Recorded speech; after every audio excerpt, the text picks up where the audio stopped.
The Book of Leviticus, Chapter 1. Procedures for the burnt offering. The Lord called to Moses from the tabernacle and said to him, "Give the following instructions to the people of Israel. When you present an animal as an offering to the Lord, you may take it from your herd of cattle or your flock of sheep and goats. If the animal you present as a burnt offering is from the herd, it must be a male with no defects. Bring it to the entrance of the tabernacle so you may be accepted by the Lord. Lay your hand on the animal's head, and the Lord will accept its death in your place to purify you, making you right with Him. Then slaughter the young bull in the Lord's presence, and Aaron's sons, the priests, will present the animal's blood by splattering it against all sides of the altar that stands at the entrance to the tabernacle. Then skin the animal and cut it into pieces. The sons of Aaron the priest will build a wood fire on the altar. They will arrange the pieces of the offering, including the head and fat, on the wood burning on the altar. But the internal organs and the legs must first be washed with water. Then the priest will burn the entire sacrifice on the altar as a burnt offering. It is a special gift, a pleasing aroma to the Lord. If the animal you present as a burnt offering is from the flock, it may be either a sheep or a goat, but it must be a male with no defects. Slaughter the animal on the north side of the altar in the Lord's presence, and Aaron's sons, the priests, will splatter its blood against all sides of the altar.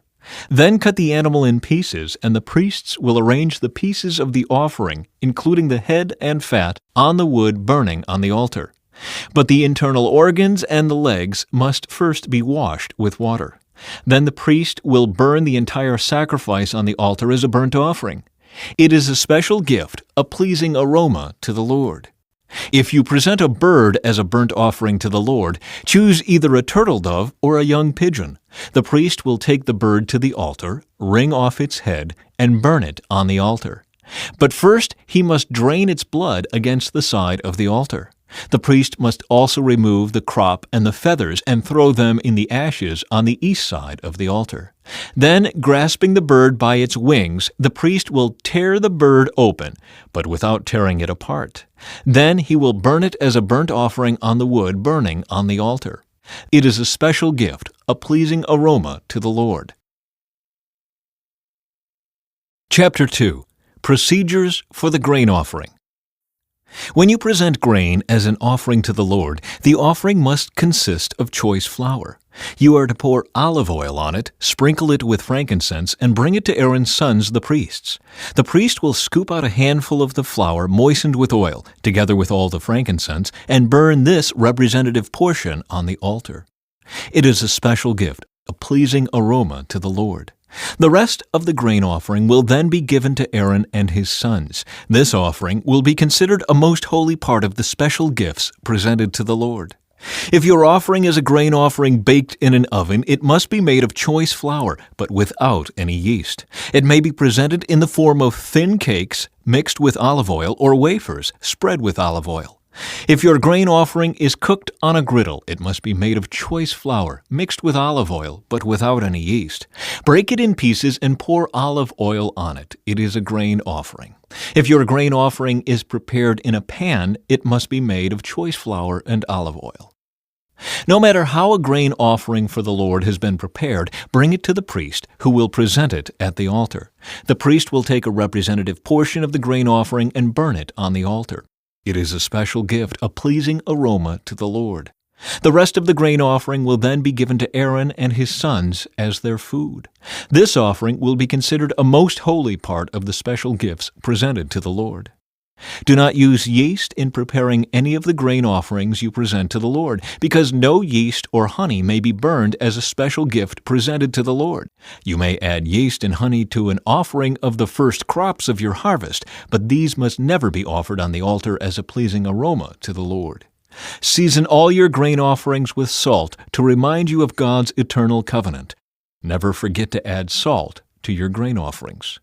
If you present a grain offering to the Lord from the first portion of your harvest, bring fresh grain that is coarsely ground and roasted on a fire. Put olive oil on this grain offering and sprinkle it with frankincense. The priest will take a representative portion of the grain moistened with oil, together with all the frankincense, and burn it as a special gift presented to the Lord. Chapter 3. Procedures for the Peace Offering. If you present an animal from the herd as a peace offering to the Lord, it may be a male or a female, but it must have no defects. Lay your hand on the animal's head and slaughter it at the entrance of the tabernacle. Then Aaron's sons, the priests, will splatter its blood against all sides of the altar. The priest must present part of this peace offering as a special gift to the Lord. This includes all the fat around the internal organs, the 2 kidneys and the fat around them near the loins, and the long lobe of the liver. These must be removed with the kidneys, and Aaron's sons will burn them on top of the burnt offering on the wood burning on the altar. It is a special gift, a pleasing aroma to the Lord. If you present an animal from the flock as a peace offering to the Lord, it may be a male or a female, but it must have no defects. If you present a sheep as your offering, bring it to the Lord, lay your hand on its head, and slaughter it in front of the tabernacle. Aaron's sons will then splatter the sheep's blood against all sides of the altar. The priest must present the fat of this peace offering as a special gift to the Lord. This includes the fat of the broad tail cut off near the backbone, all the fat around the internal organs, the 2 kidneys and the fat around them near the loins, and the long lobe of the liver. These must be removed with the kidneys, and the priest will burn them on the altar. It is a special gift of food presented to the Lord. If you present a goat as your offering, bring it to the Lord, lay your hand on its head, and slaughter it in front of the tabernacle. Aaron's sons will then splatter the goat's blood against all sides of the altar. The priest must present part of this offering as a special gift to the Lord. This includes all the fat around the internal organs, the 2 kidneys and the fat around them near the loins, and the long lobe of the liver. These must be removed with the kidneys, and the priest will burn them on the altar. It is a special gift of food, a pleasing aroma to the Lord. All the fat belongs to the Lord. You must never eat any fat or blood. This is a permanent law for you, and it must be observed from generation to generation, wherever you live. Chapter 4. Procedures for the Sin Offering. Then the Lord said to Moses, "Give the following instructions to the people of Israel. This is how you are to deal with those who sin unintentionally by doing anything that violates one of the Lord's commands. If the high priest sins, bringing guilt upon the entire community, he must give a sin offering for the sin he has committed. He must present to the Lord a young bull with no defects. He must bring the bull to the Lord at the entrance of the tabernacle, lay his hand on the bull's head, and slaughter it before the Lord. The high priest will then take some of the bull's blood into the tabernacle, dip his finger in the blood, and sprinkle it 7 times before the Lord in front of the inner curtain of the sanctuary. The priest will then put some of the blood on the horns of the altar for fragrant incense that stands in the Lord's presence inside the tabernacle. He will pour out the rest of the bull's blood at the base of the altar for burnt offerings at the entrance of the tabernacle. Then the priest must remove all the fat of the bull to be offered as a sin offering. This includes all the fat around the internal organs, the 2 kidneys and the fat around them near the loins, and the long lobe of the liver. He must remove these along with the kidneys, just as he does with cattle offered as a peace offering, and burn them on the altar of burnt offerings. But he must take whatever is left of the bull, its hide, meat, head, legs, internal organs, and dung, and carry it away to a place outside the camp that is ceremonially clean, the place where the ashes are dumped. There, on the ash heap, he will burn it on a wood fire. If the entire Israelite community sins by violating one of the Lord's commands, but the people don't realize it, they are still guilty. When they become aware of their sin, the people must bring a young bull as an offering for their sin and present it before the tabernacle. The elders of the community must then lay their hands on the bull's head and slaughter it before the Lord. The high priest will then take some of the bull's blood into the tabernacle, dip his finger in the blood, and sprinkle it 7 times before the Lord in front of the inner curtain. He will then put some of the blood on the horns of the altar for fragrant incense that stands in the Lord's presence inside the tabernacle. He will pour out the rest of the blood at the base of the altar for burnt offerings at the entrance of the tabernacle. Then the priest must remove all the animal's fat and burn it on the altar, just as he does with the bull offered as a sin offering for the high priest. Through this process, the priest will purify the people, making them right with the Lord, and they will be forgiven. Then the priest must take what is left of the bull and carry it outside the camp and burn it there, just as is done with the sin offering for the high priest. This offering is for the sin of the entire congregation of Israel. If one of Israel's leaders sins by violating one of the commands of the Lord his God, but doesn't realize it, he is still guilty. When he becomes aware of his sin, he must bring as his offering a male goat with no defects. He must lay his hand on the goat's head and slaughter it at the place where burnt offerings are slaughtered before the Lord. This is an offering for his sin. Then the priest will dip his finger in the blood of the sin offering and put it on the horns of the altar for burnt offerings. He will pour out the rest of the blood at the base of the altar. Then he must burn all the goat's fat on the altar, just as he does with the peace offering. Through this process, the priest will purify the leader from his sin, making him right with the Lord, and he will be forgiven. If any of the common people sin by violating one of the Lord's commands, but they don't realize it, they are still guilty. When they become aware of their sin, they must bring as an offering for their sin a female goat with no defects. They must lay a hand on the head of the sin offering and slaughter it at the place where burnt offerings are slaughtered. Then the priest will dip his finger in the blood and put it on the horns of the altar for burnt offerings. He will pour out the rest of the blood at the base of the altar. Then he must remove all the goat's fat, just as he does with the fat of the peace offering. He will burn the fat on the altar, and it will be a pleasing aroma to the Lord. Through this process, the priest will purify the people, making them right with the Lord, and they will be forgiven. If the people bring a sheep as their sin offering, it must be a female with no defects. They must lay a hand on the head of the sin offering and slaughter it at the place where burnt offerings are slaughtered. Then the priest will dip his finger in the blood of the sin offering and put it on the horns of the altar for burnt offerings. He will pour out the rest of the blood at the base of the altar.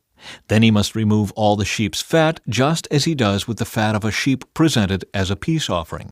He will burn the fat on the altar on top of the special gifts presented to the Lord. Through this process, the priest will purify the people from their sin, making them right with the Lord, and they will be forgiven.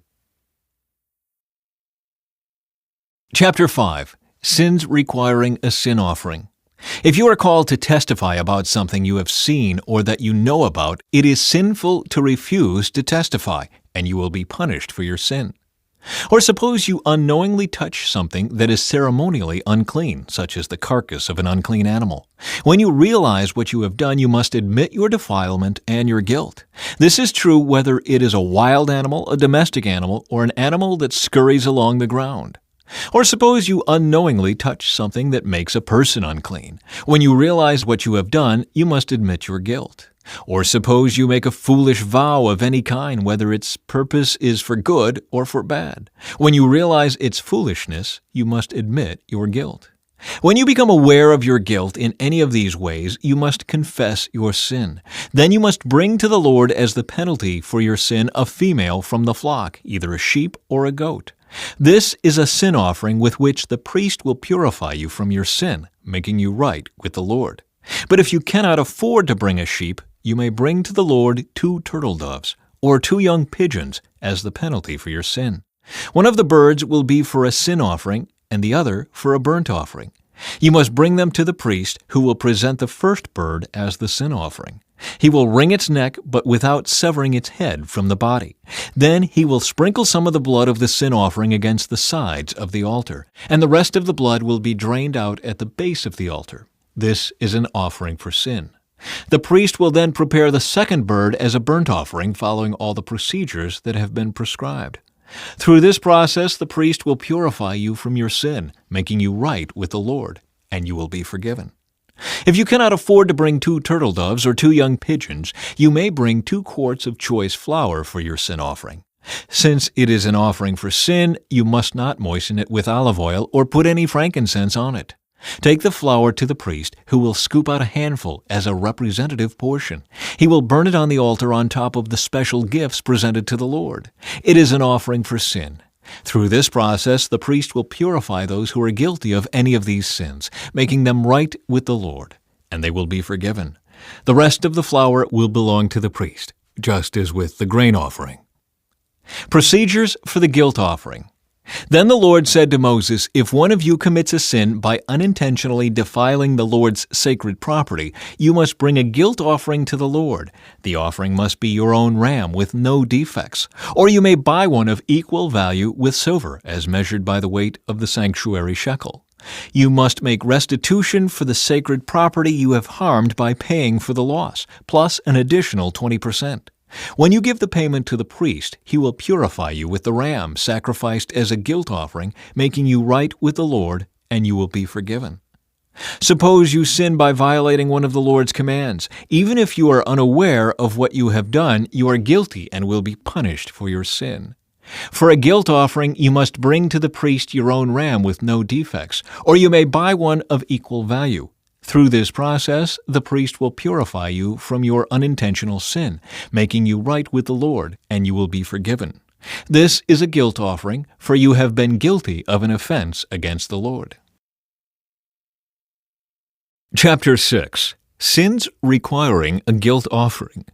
Then the Lord said to Moses, "Suppose one of you sins against your associate and is unfaithful to the Lord. Suppose you cheat in a deal involving a security deposit, or you steal or commit fraud, or you find lost property and lie about it, or you lie while swearing to tell the truth, or you commit any other such sin. If you have sinned in any of these ways, you are guilty.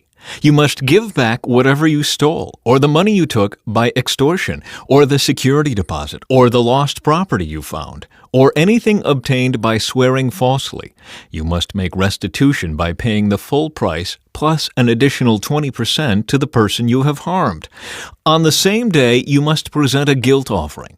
As a guilt offering to the Lord, you must bring to the priest your own ram with no defects, or you may buy one of equal value.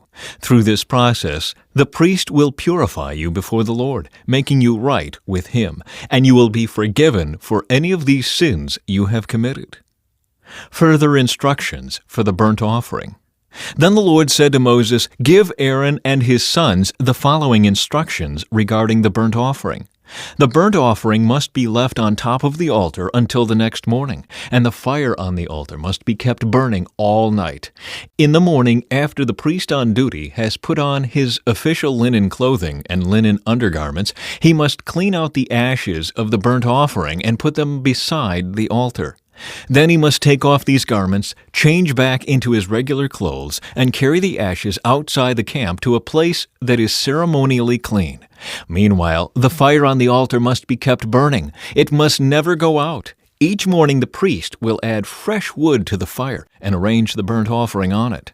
He will then burn the fat of the peace offerings on it. Remember, the fire must be kept burning on the altar at all times. It must never go out." Further instructions for the grain offering. These are the instructions regarding the grain offering. Aaron's sons must present this offering to the Lord in front of the altar. The priest on duty will take from the grain offering a handful of the choice flour moistened with olive oil, together with all the frankincense. He will burn this representative portion on the altar as a pleasing aroma to the Lord. Aaron and his sons may eat the rest of the flour, but it must be baked without yeast and eaten in a sacred place within the courtyard of the tabernacle. Remember, it must never be prepared with yeast. I have given it to the priests as their share of the special gifts presented to me. Like the sin offering and the guilt offering, it is most holy. Any of Aaron's male descendants may eat from the special gifts presented to the Lord. This is their permanent right from generation to generation. Anyone or anything that touches these offerings will become holy. Procedures for the ordination offering. Then the Lord said to Moses, "On the day Aaron and his sons are anointed, they must present to the Lord a grain offering of 2 quarts of choice flour, half to be offered in the morning and half to be offered in the evening. It must be carefully mixed with olive oil and cooked on a griddle. Then slice this grain offering and present it as a pleasing aroma to the Lord. In each generation, the high priest who succeeds Aaron must prepare the same offering. It belongs to the Lord and must be burned up completely. This is a permanent law. All such grain offerings of a priest must be burned up entirely. None of it may be eaten." Further instructions for the sin offering. Then the Lord said to Moses, "Give Aaron and his sons the following instructions regarding the sin offering. The animal given as an offering for sin is a most holy offering, and it must be slaughtered in the Lord's presence at the place where the burnt offerings are slaughtered. The priest who offers the sacrifice as a sin offering must eat his portion in a sacred place within the courtyard of the tabernacle.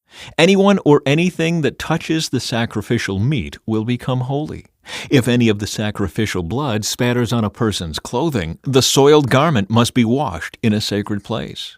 If a clay pot is used to boil the sacrificial meat, it must then be broken. If a bronze pot is used, it must be scoured and thoroughly rinsed with water. Any male from a priest's family may eat from this offering. It is most holy. But the offering for sin may not be eaten if its blood was brought into the tabernacle as an offering for purification in the holy place. It must be completely burned with fire. Chapter 7. Further instructions for the guilt offering. These are the instructions for the guilt offering. It is most holy. The animal sacrificed as a guilt offering must be slaughtered at the place where the burnt offerings are slaughtered, and its blood must be splattered against all sides of the altar.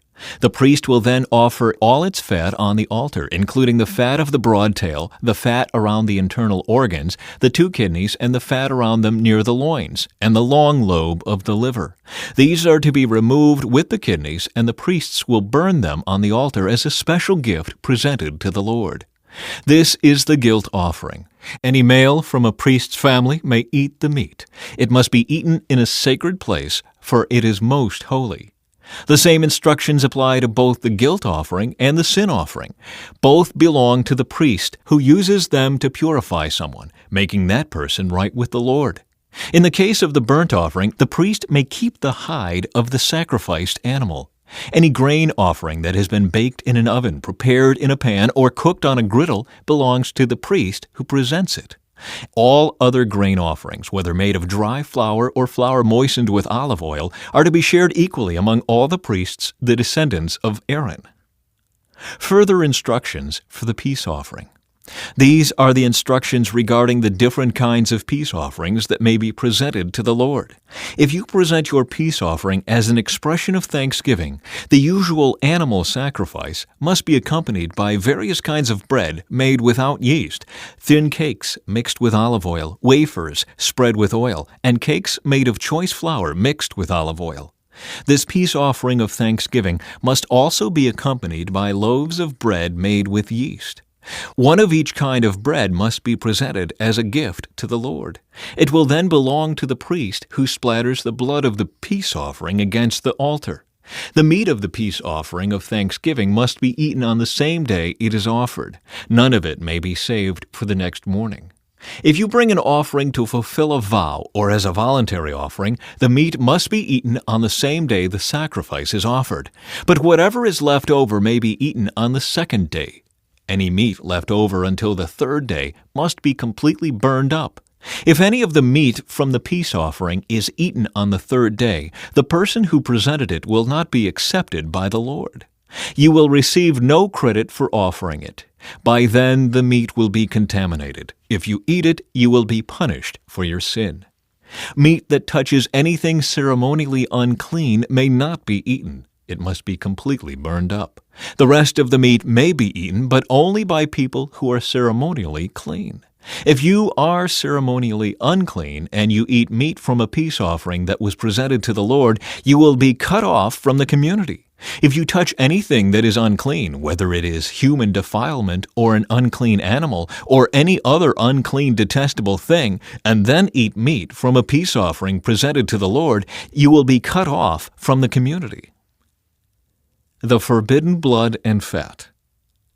Then the Lord said to Moses, "Give the following instructions to the people of Israel. You must never eat fat, whether from cattle, sheep, or goats. The fat of an animal found dead or torn to pieces by wild animals must never be eaten, though it may be used for any other purpose. Anyone who eats fat from an animal presented as a special gift to the Lord will be cut off from the community. No matter where you live, you must never consume the blood of any bird or animal. Anyone who consumes blood will be cut off from the community." A portion for the priests.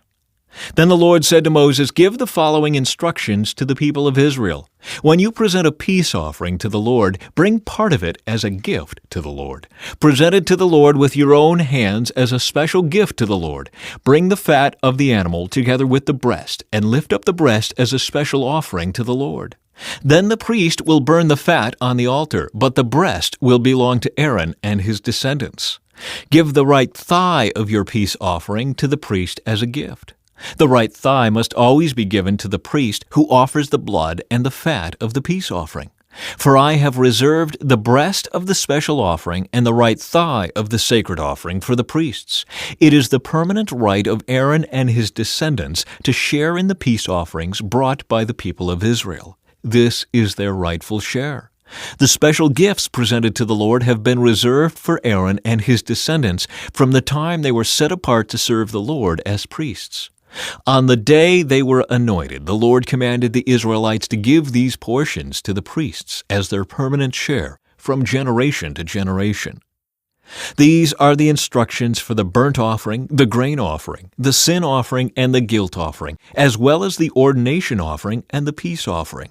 The Lord gave these instructions to Moses on Mount Sinai when he commanded the Israelites to present their offerings to the Lord in the wilderness of Sinai. Chapter 8. Ordination of the Priests.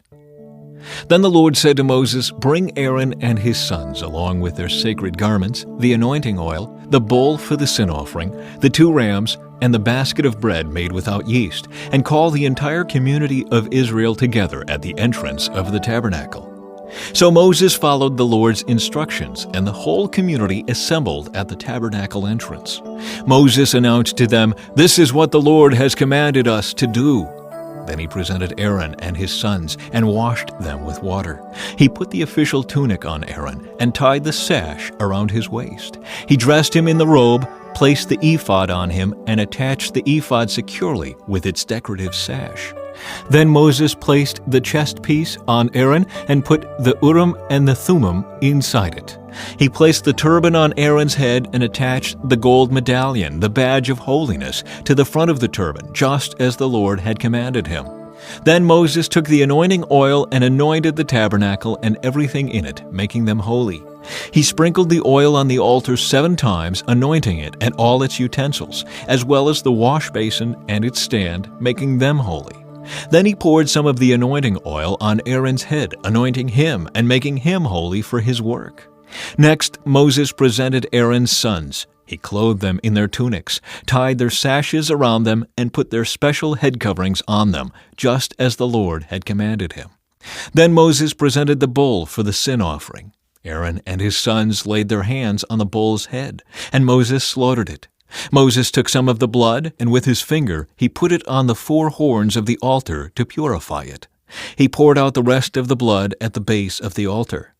Through this process he made the altar holy by purifying it. Then Moses took all the fat around the internal organs, the long lobe of the liver, and the 2 kidneys and the fat around them, and he burned it all on the altar. He took the rest of the bull, including its hide, meat, and dung, and burned it on a fire outside the camp, just as the Lord had commanded him. Then Moses presented the ram for the burnt offering. Aaron and his sons laid their hands on the ram's head, and Moses slaughtered it. Then Moses took the ram's blood and splattered it against all sides of the altar. Then he cut the ram into pieces, and he burned the head, some of its pieces, and the fat on the altar. After washing the internal organs and the legs with water, Moses burned the entire ram on the altar as a burnt offering. It was a pleasing aroma, a special gift presented to the Lord, just as the Lord had commanded him. Then Moses presented the other ram, which was the ram of ordination. Aaron and his sons laid their hands on the ram's head, and Moses slaughtered it. Then Moses took some of its blood and applied it to the lobe of Aaron's right ear, the thumb of his right hand, and the big toe of his right foot.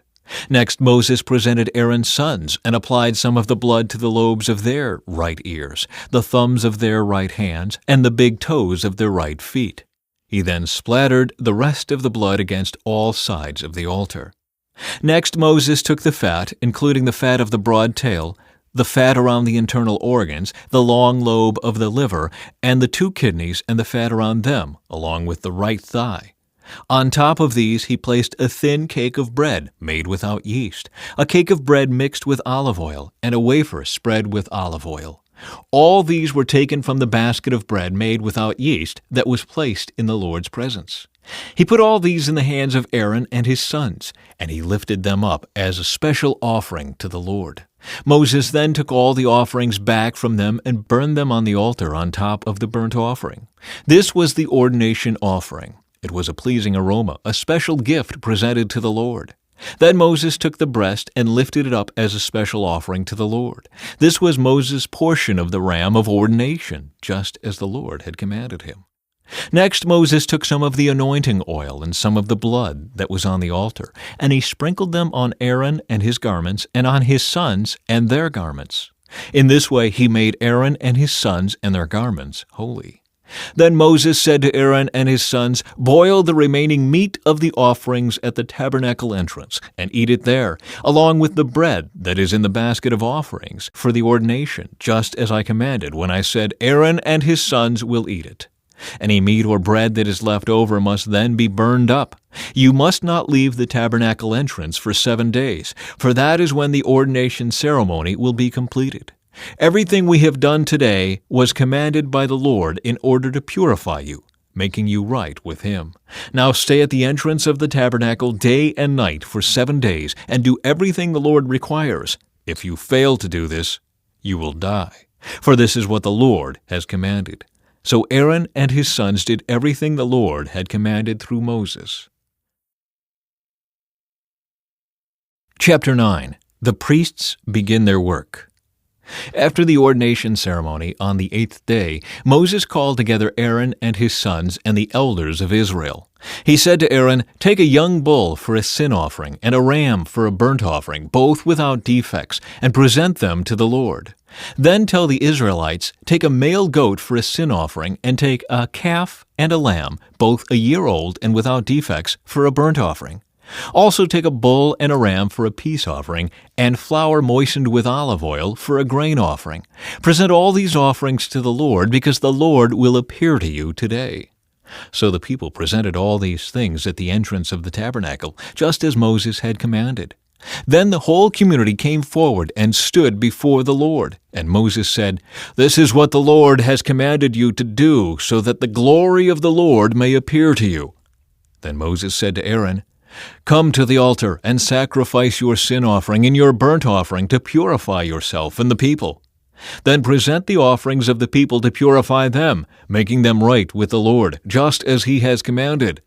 So Aaron went to the altar and slaughtered the calf as a sin offering for himself. His sons brought him the blood, and he dipped his finger in it and put it on the horns of the altar. He poured out the rest of the blood at the base of the altar. Then he burned on the altar the fat, the kidneys, and the long lobe of the liver from the sin offering, just as the Lord had commanded Moses. The meat and the hide, however, he burned outside the camp. Next, Aaron slaughtered the animal for the burnt offering. His sons brought him the blood, and he splattered it against all sides of the altar. Then they handed him each piece of the burnt offering, including the head, and he burned them on the altar. Then he washed the internal organs and the legs and burned them on the altar along with the rest of the burnt offering.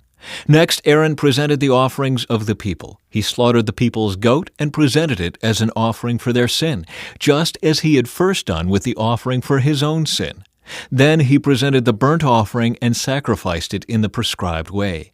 He also presented the grain offering, burning a handful of the flour mixture on the altar, in addition to the regular burnt offering for the morning. Then Aaron slaughtered the bull and the ram for the people's peace offering. His sons brought him the blood, and he splattered it against all sides of the altar. Then he took the fat of the bull and the ram, the fat of the broad tail, and from around the internal organs, along with the kidneys and the long lobes of the livers. He placed these fat portions on top of the breasts of these animals and burned them on the altar. Aaron then lifted up the breasts and right thighs as a special offering to the Lord, just as Moses had commanded. After that, Aaron raised his hands toward the people and blessed them. Then, after presenting the sin offering, the burnt offering, and the peace offering, he stepped down from the altar. Then Moses and Aaron went into the tabernacle, and when they came back out, they blessed the people again, and the glory of the Lord appeared to the whole community. Fire blazed forth from the Lord's presence and consumed the burnt offering and the fat on the altar. When the people saw this, they shouted with joy and fell face down on the ground. Chapter 10. The Sin of Nadab and Abihu. Aaron's sons Nadab and Abihu put coals of fire in their incense burners and sprinkled incense over them. In this way they disobeyed the Lord by burning before him the wrong kind of fire, different than he had commanded. So fire blazed forth from the Lord's presence and burned them up, and they died there before the Lord. Then Moses said to Aaron, "This is what the Lord meant when he said, 'I will display my holiness through those who come near me. I will display my glory before all the people.'" And Aaron was silent. Then Moses called for Mishael and Elzaphan, Aaron's cousins, the sons of Aaron's uncle Uzziel. He said to them, "Come forward and carry away the bodies of your relatives from in front of the sanctuary to a place outside the camp." So they came forward and picked them up by their garments and carried them out of the camp, just as Moses had commanded. Then Moses said to Aaron and his sons Eleazar and Ithamar, "Do not show grief by leaving your hair uncombed or by tearing your clothes. If you do, you will die, and the Lord's anger will strike the whole community of Israel. However, the rest of the Israelites, your relatives, may mourn because of the Lord's fiery destruction of Nadab and Abihu. But you must not leave the entrance of the tabernacle, or you will die, for you have been anointed with the Lord's anointing oil." So they did as Moses commanded. Instructions for priestly conduct. Then the Lord said to Aaron, "You and your descendants must never drink wine or any other alcoholic drink before going into the tabernacle. If you do, you will die. This is a permanent law for you, and it must be observed from generation to generation. You must distinguish between what is sacred and what is common, between what is ceremonially unclean and what is clean, and you must teach the Israelites all the decrees that the Lord has given them through Moses." Then Moses said to Aaron and his remaining sons Eleazar and Ithamar, "Take what is left of the grain offering after a portion has been presented as a special gift to the Lord, and eat it beside the altar. Make sure it contains no yeast, for it is most holy. You must eat it in a sacred place, for it has been given to you and your descendants as your portion of the special gifts presented to the Lord. These are the commands I have been given. But the breast and thigh that were lifted up as a special offering may be eaten in any place that is ceremonially clean. These parts have been given to you and your descendants as your portion of the peace offerings presented by the people of Israel. You must lift up the thigh and breast as a special offering to the Lord, along with the fat of the special gifts. These parts will belong to you and your descendants as your permanent right, just as the Lord has commanded." Moses then asked them what had happened to the goat of the sin offering. When he discovered it had been burned up, he became very angry with Eleazar and Ithamar, Aaron's remaining sons. "Why didn't you eat the sin offering in the sacred area?" he demanded. "It is a holy offering. The Lord has given it to you to remove the guilt of the community and to purify the people, making them right with the Lord. Since the animal's blood was not brought into the holy place, you should have eaten the meat in the sacred area as I ordered you." Then Aaron answered Moses, "Today my sons presented both their sin offering and their burnt offering to the Lord, and yet this tragedy has happened to me. If I had eaten the people's sin offering on such a tragic day as this, would the Lord have been pleased?" And when Moses heard this, he was satisfied. Chapter 11. Ceremonially clean and unclean animals. Then the Lord said to Moses and Aaron, "Give the following instructions to the people of Israel. Of all the land animals, these are the ones you may use for food. You may eat any animal that has completely split hooves and chews the cud. You may not, however, eat the following animals that have split hooves, or that chew the cud, but not both. The camel chews the cud, but does not have split hooves, so it is ceremonially unclean for you. The hyrax chews the cud, but does not have split hooves, so it is unclean. The hare chews the cud, but does not have split hooves, so it is unclean. The pig has evenly split hooves, but does not chew the cud, so it is unclean. You may not eat the meat of these animals or even touch their carcasses. They are ceremonially unclean for you. Of all the marine animals, these are ones you may use for food. You may eat anything from the water if it has both fins and scales, whether taken from salt water or from streams. But you must never eat animals from the sea or from rivers that do not have both fins and scales. They are detestable to you. This applies both to little creatures that live in shallow water and to all creatures that live in deep water. They will always be detestable to you. You must never eat their meat or even touch their dead bodies. Any marine animal that does not have both fins and scales is detestable to you. These are the birds that are detestable to you. You must never eat them: the griffin vulture, the bearded vulture, the black vulture, the kite, falcons of all kinds, ravens of all kinds, the eagle owl, the short-eared owl, the seagull, hawks of all kinds, the little owl, the cormorant, the great owl, the barn owl, the desert owl, the Egyptian vulture, the stork, herons of all kinds, the hoopoe, and the bat. You must not eat winged insects that walk along the ground. They are detestable to you. You may, however, eat winged insects that walk along the ground and have jointed legs so they can jump. The insects you are permitted to eat include all kinds of locusts, bald locusts, crickets, and grasshoppers. All other winged insects that walk along the ground are detestable to you. The following creatures will make you ceremonially unclean.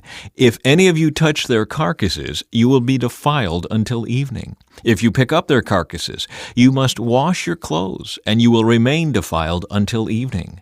Any animal that has split hooves that are not evenly divided or that does not chew the cud is unclean for you. If you touch the carcass of such an animal, you will be defiled. Of the animals that walk on all fours, those that have paws are unclean. If you touch the carcass of such an animal, you will be defiled until evening. If you pick up its carcass, you must wash your clothes, and you will remain defiled until evening. These animals are unclean for you. Of the small animals that scurry along the ground, these are unclean for you: the mole rat, the rat, large lizards of all kinds, the gecko, the monitor lizard, the common lizard, the sand lizard, and the chameleon. All these small animals are unclean for you. If any of you touch the dead body of such an animal, you will be defiled until evening. If such an animal dies and falls on something, that object will be unclean. This is true whether the object is made of wood, cloth, leather, or burlap. Whatever its use, you must dip it in water, and it will remain defiled until evening. After that, it will be ceremonially clean and may be used again. If such an animal falls into a clay pot, everything in the pot will be defiled, and the pot must be smashed. If the water from such a container spills on any food, the food will be defiled, and any beverage in such a container will be defiled. Any object on which the carcass of such an animal falls will be defiled. If it is an oven or hearth, it must be destroyed, for it is defiled, and you must treat it accordingly. However, if the carcass of such an animal falls into a spring or a cistern, the water will still be clean, but anyone who touches the carcass will be defiled. If the carcass falls on seed grain to be planted in the field, the seed will still be considered clean. But if the seed is wet when the carcass falls on it, the seed will be defiled. If an animal you are permitted to eat dies and you touch its carcass, you will be defiled until evening. If you eat any of its meat or carry away its carcass, you must wash your clothes, and you will remain defiled until evening. All small animals that scurry along the ground are detestable, and you must never eat them. This includes all animals that slither along on their bellies, as well as those with 4 legs and those with many feet. All such animals that scurry along the ground are detestable, and you must never eat them. Do not defile yourselves by touching them. You must not make yourselves ceremonially unclean because of them. For I am the Lord your God. You must consecrate yourselves and be holy, because I am holy. So do not defile yourselves with any of these small animals that scurry along the ground. For I, the Lord, am the one who brought you up from the land of Egypt, that I might be your God. Therefore you must be holy, because I am holy.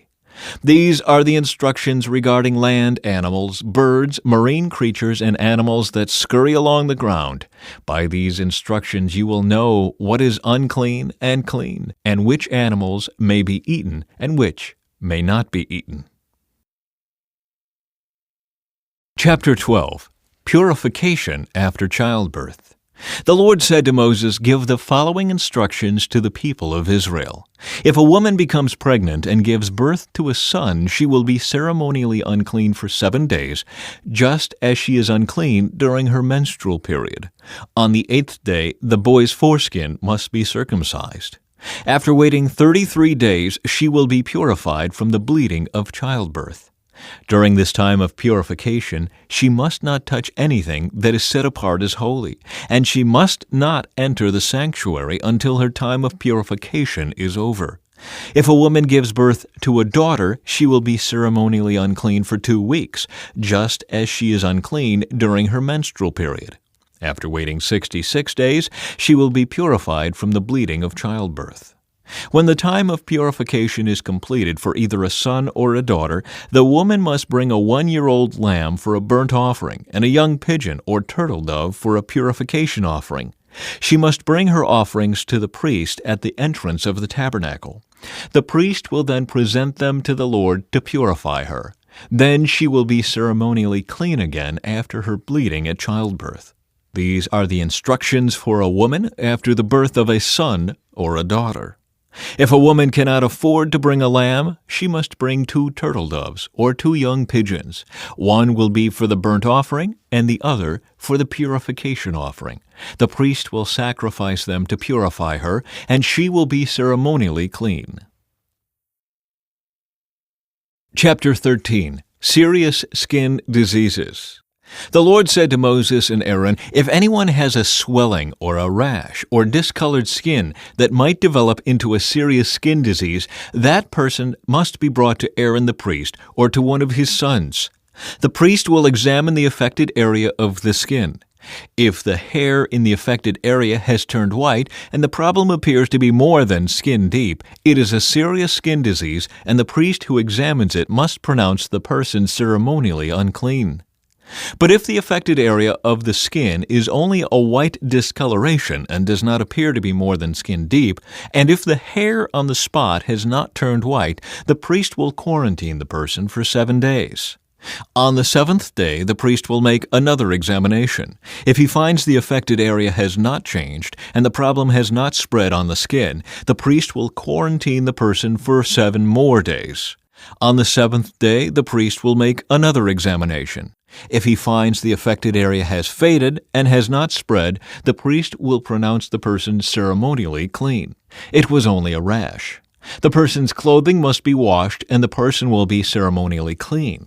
But if the rash continues to spread after the person has been examined by the priest and has been pronounced clean, the infected person must return to be examined again. If the priest finds that the rash has spread, he must pronounce the person ceremonially unclean, for it is indeed a skin disease.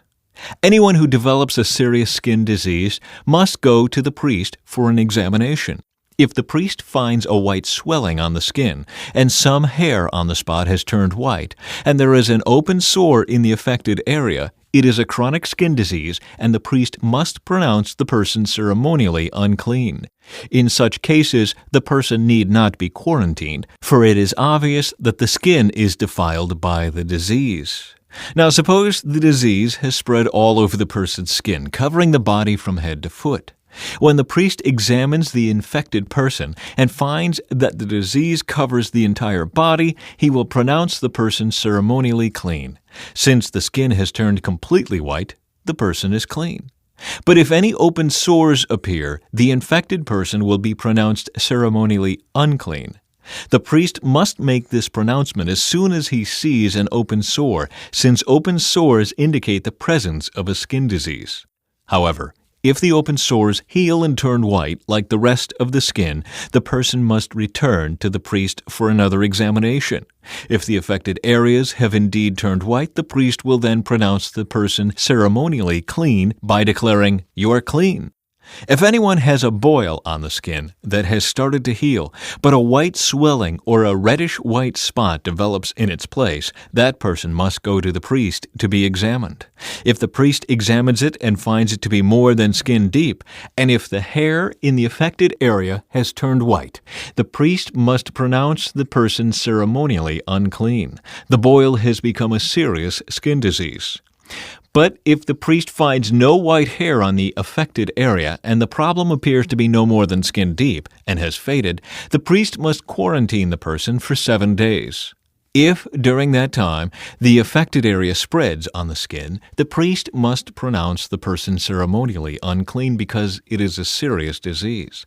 But if the area grows no larger and does not spread, it is merely the scar from the boil, and the priest will pronounce the person ceremonially clean. If anyone has suffered a burn on the skin and the burn area changes color, becoming either reddish-white or shiny-white, the priest must examine it. If he finds that the hair in the affected area has turned white and the problem appears to be more than skin deep, a skin disease has broken out in the burn. The priest must then pronounce the person ceremonially unclean, for it is clearly a serious skin disease.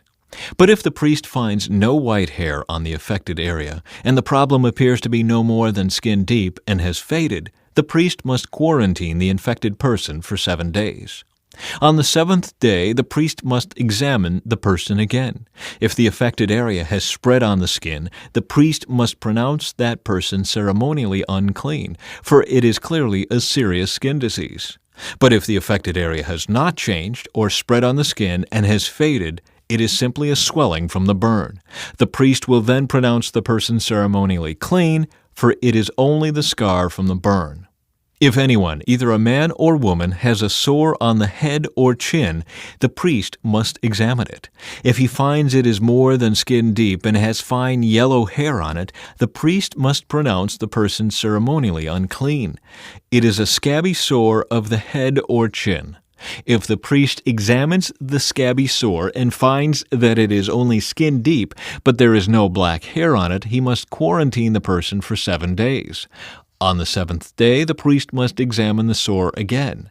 If he finds that the scabby sore has not spread, and there is no yellow hair on it, and it appears to be only skin deep, the person must shave off all hair except the hair on the affected area. Then the priest must quarantine the person for another 7 days. On the 7th day, he will examine the sore again. If it is not spread and appears to be no more than skin deep, the priest will pronounce the person ceremonially clean. The person's clothing must be washed, and the person will be ceremonially clean.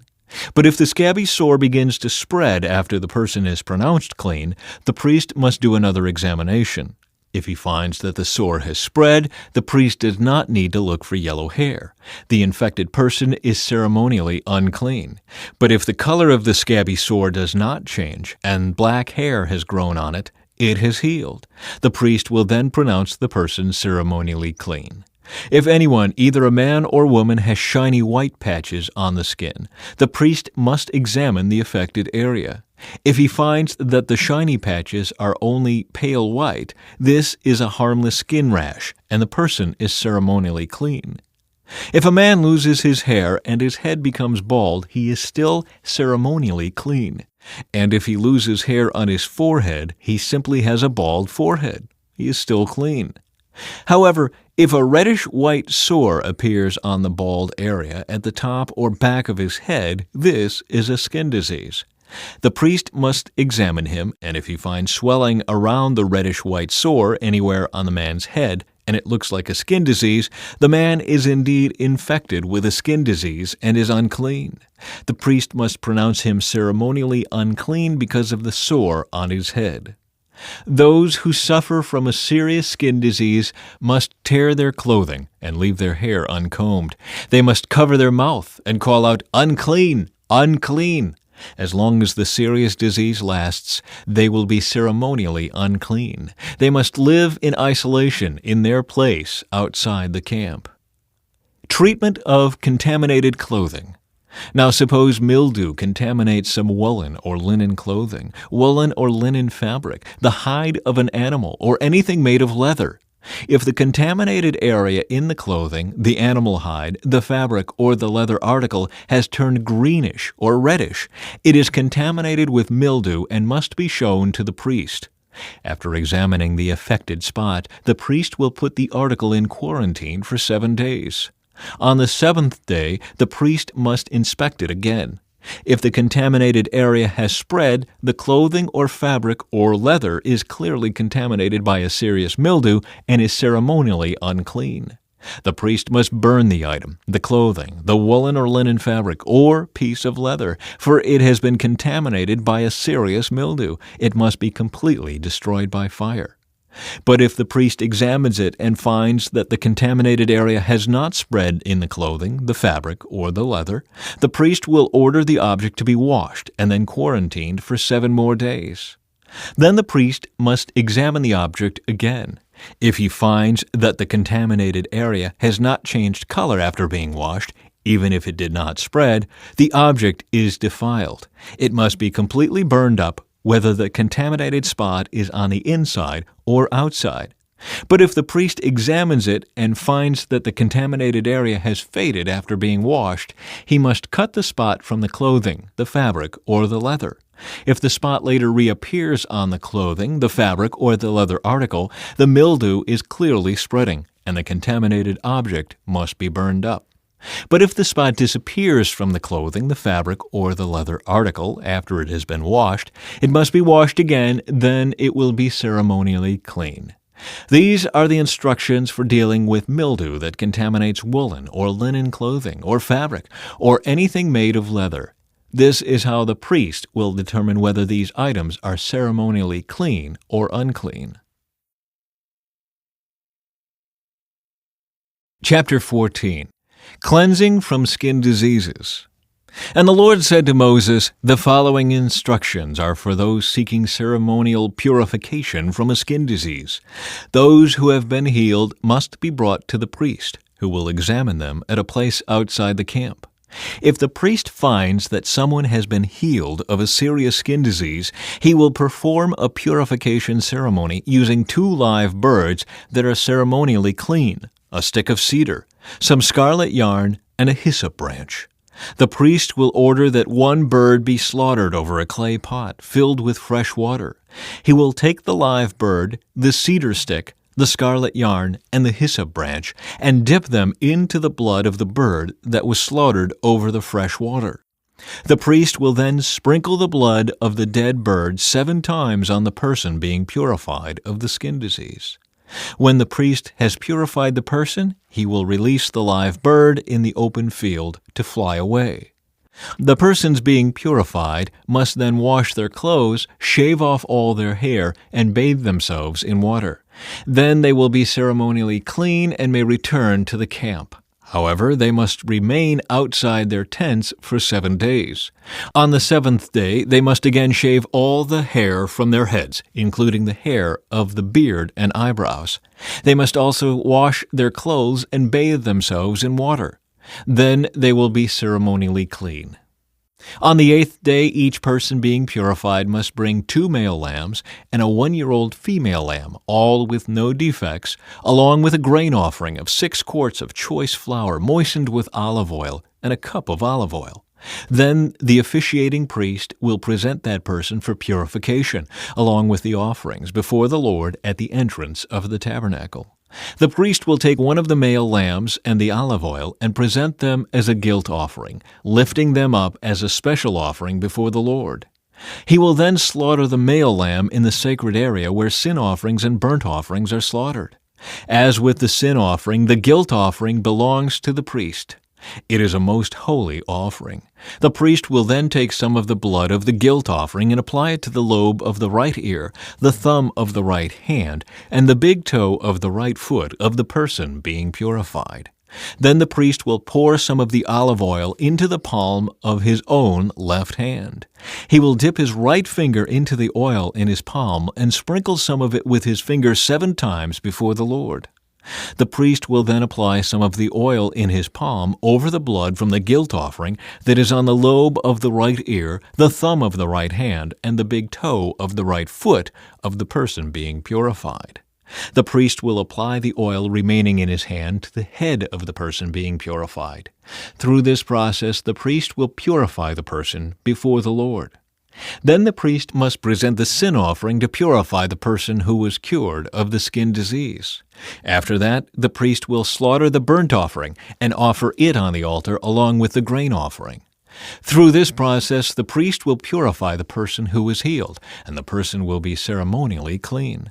But anyone who is too poor and cannot afford these offerings may bring one male lamb for a guilt offering to be lifted up as a special offering for purification. The person must also bring 2 quarts of choice flour moistened with olive oil for the grain offering and a cup of olive oil. The offering must also include 2 turtle doves or 2 young pigeons, whichever the person can afford. One of the pair must be used for the sin offering and the other for a burnt offering. On the 8th day of the purification ceremony, the person being purified must bring the offerings to the priest in the Lord's presence at the entrance of the tabernacle. The priest will take the lamb for the guilt offering, along with the olive oil, and lift them up as a special offering to the Lord. Then the priest will slaughter the lamb for the guilt offering. He will take some of its blood and apply it to the lobe of the right ear, the thumb of the right hand, and the big toe of the right foot of the person being purified. The priest will also pour some of the olive oil into the palm of his own left hand. He will dip his right finger into the oil in his palm and sprinkle some of it 7 times before the Lord. The priest will then apply some of the oil in his palm over the blood from the guilt offering that is on the lobe of the right ear, the thumb of the right hand, and the big toe of the right foot of the person being purified. The priest will apply the oil remaining in his hand to the head of the person being purified. Through this process, the priest will purify the person before the Lord.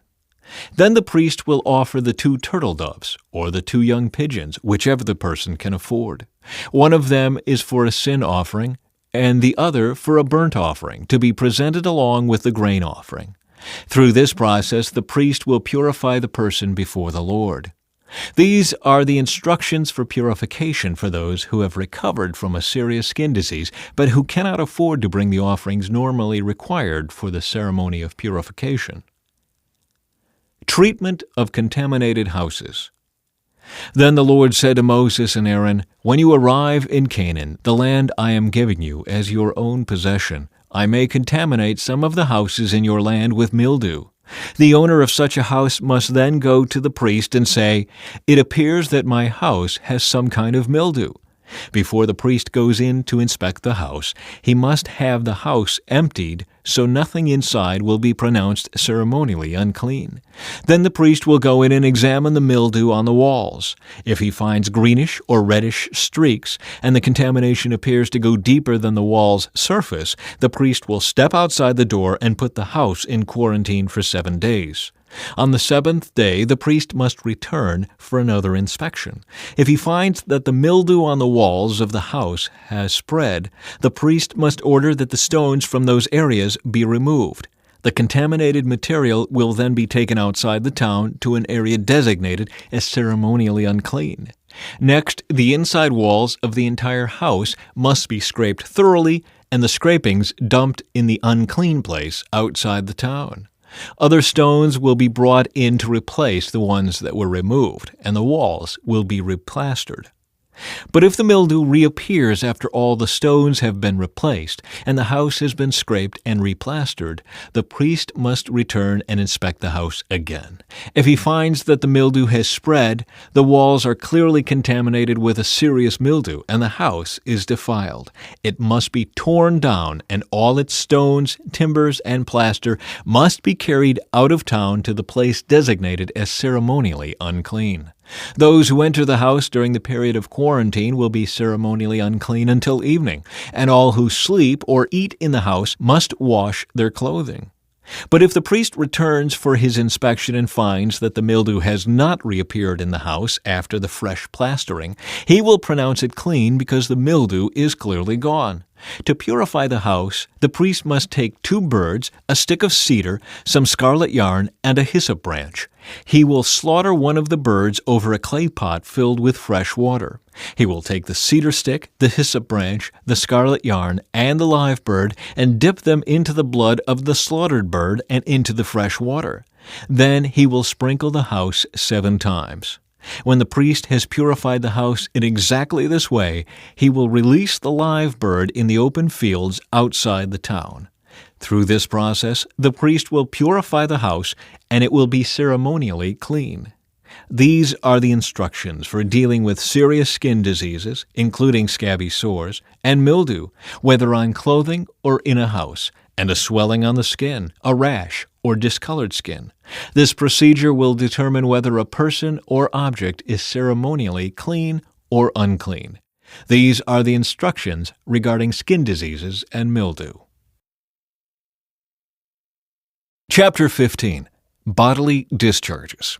The Lord said to Moses and Aaron, "Give the following instructions to the people of Israel. Any man who has a bodily discharge is ceremonially unclean. This defilement is caused by his discharge, whether the discharge continues or stops. In either case, the man is unclean. Any bed on which the man with the discharge lies and anything on which he sits will be ceremonially unclean. So if you touch the man's bed, you must wash your clothes and bathe yourself in water, and you will remain unclean until evening. If you sit where the man with the discharge has sat, you must wash your clothes and bathe yourself in water, and you will remain unclean until evening. If you touch the man with the discharge, you must wash your clothes and bathe yourself in water, and you will remain unclean until evening. If the man spits on you, you must wash your clothes and bathe yourself in water, and you will remain unclean until evening. Any saddle blanket on which the man rides will be ceremonially unclean. If you touch anything that was under the man, you will be unclean until evening. You must wash your clothes and bathe yourself in water, and you will remain unclean until evening. If the man touches you without first rinsing his hands, you must wash your clothes and bathe yourself in water, and you will remain unclean until evening. Any clay pot the man touches must be broken, and any wooden utensil he touches must be rinsed with water. When the man with the discharge is healed, he must count off 7 days for the period of purification. Then he must wash his clothes and bathe himself in fresh water, and he will be ceremonially clean. On the 8th day he must get 2 turtle doves or 2 young pigeons, and come before the Lord at the entrance of the tabernacle, and give his offerings to the priest. The priest will offer 1 bird for a sin offering and the other for a burnt offering. Through this process, the priest will purify the man before the Lord for his discharge. Whenever a man has an emission of semen, he must bathe his entire body in water, and he will remain ceremonially unclean until the next evening. Any clothing or leather with semen on it must be washed in water, and it will remain unclean until evening. After a man and a woman have sexual intercourse, they must each bathe in water, and they will remain unclean until the next evening. Whenever a woman has her menstrual period, she will be ceremonially unclean for 7 days. Anyone who touches her during that time will be unclean until evening. Anything on which the woman lies or sits during the time of her period will be unclean. If any of you touch her bed, you must wash your clothes and bathe yourself in water, and you will remain unclean until evening. If you touch any object she has sat on, you must wash your clothes and bathe yourself in water, and you will remain unclean until evening. This includes her bed or any other object she has sat on. You will be unclean until evening if you touch it. If a man has sexual intercourse with her and her blood touches him, her menstrual impurity will be transmitted to him. He will remain unclean for 7 days, and any bed on which he lies will be unclean. If a woman has a flow of blood for many days that is unrelated to her menstrual period, or if the blood continues beyond the normal period, she is ceremonially unclean.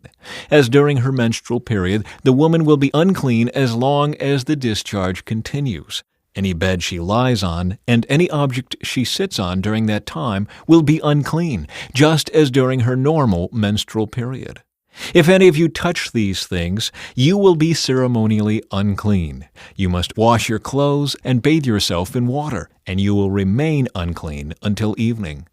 When the woman's bleeding stops, she must count off 7 days. Then she will be ceremonially clean. On the 8th day, she must bring 2 turtle doves or 2 young pigeons and present them to the priest at the entrance of the tabernacle. The priest will offer one for a sin offering and the other for a burnt offering. Through this process, the priest will purify her before the Lord for the ceremonial impurity caused by her bleeding. This is how you will guard the people of Israel from ceremonial uncleanness. Otherwise they would die, for their impurity would defile my tabernacle that stands among them.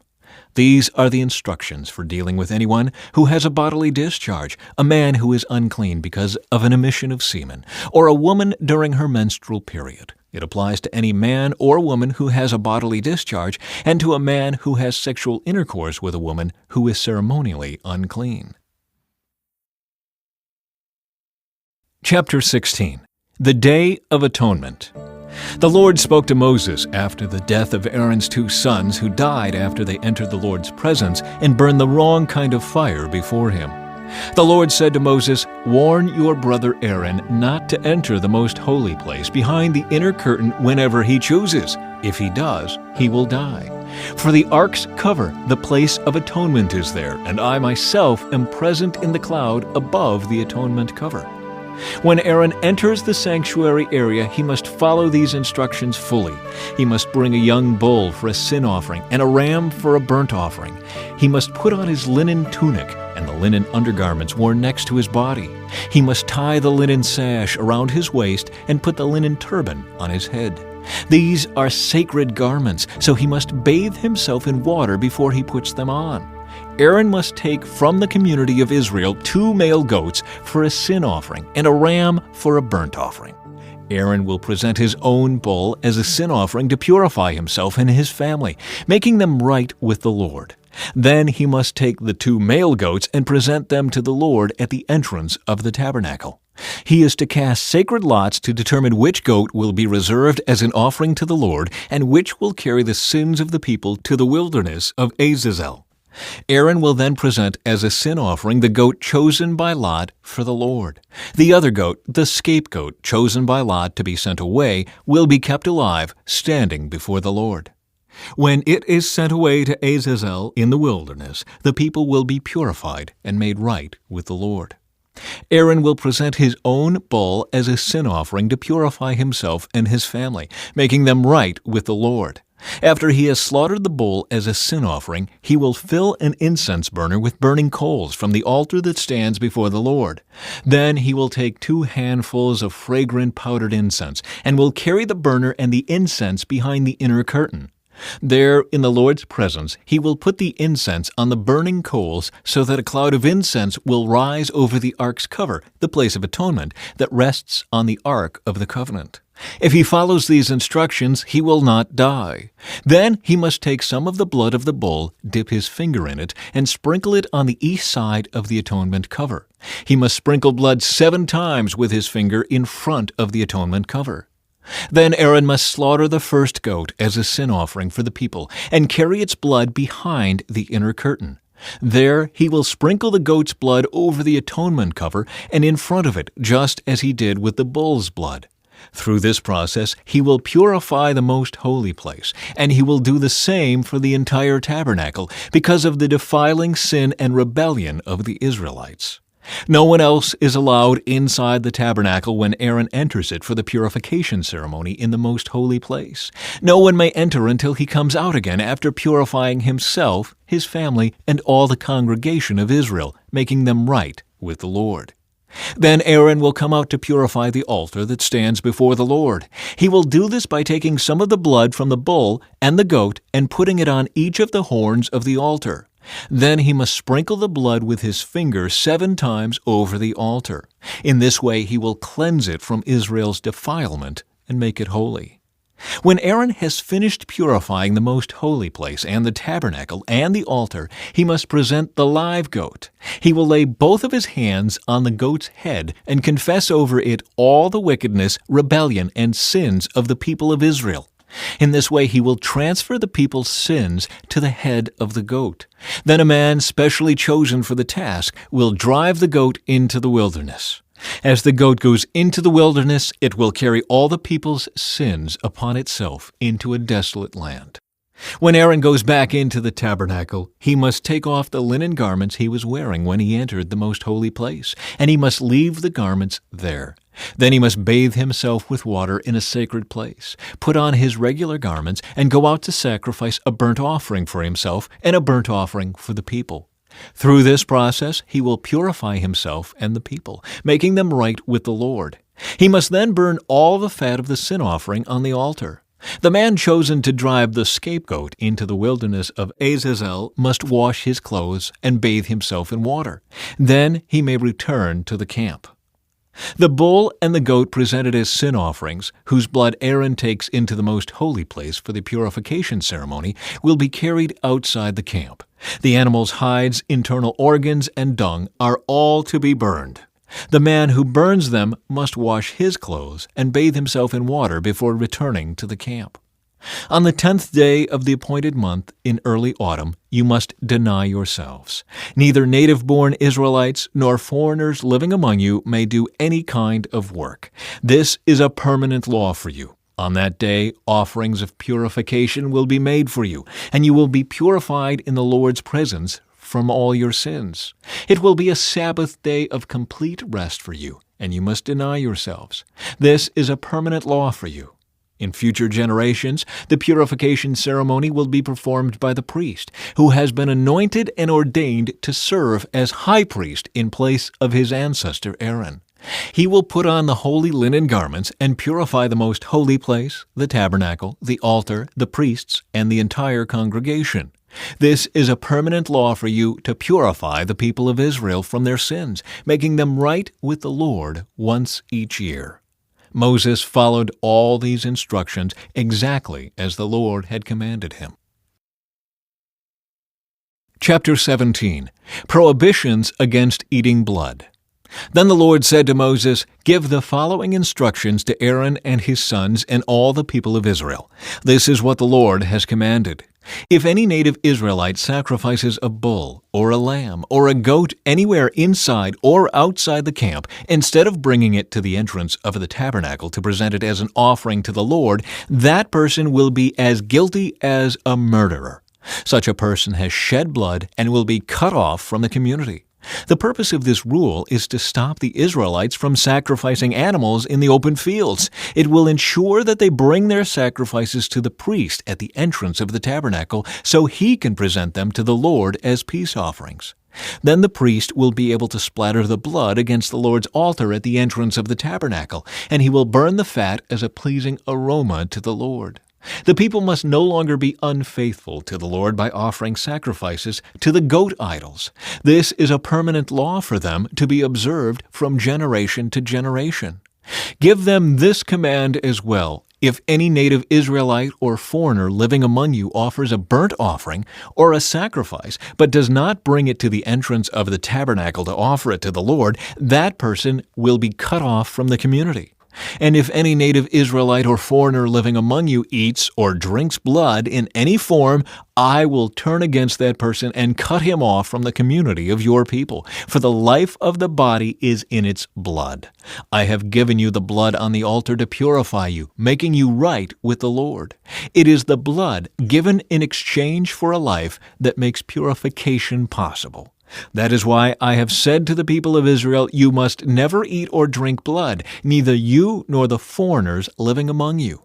And if any native Israelite or foreigner living among you goes hunting and kills an animal or bird that is approved for eating, he must drain its blood and cover it with earth. The life of every creature is in its blood. That is why I have said to the people of Israel, you must never eat or drink blood, for the life of any creature is in its blood. So whoever consumes blood will be cut off from the community.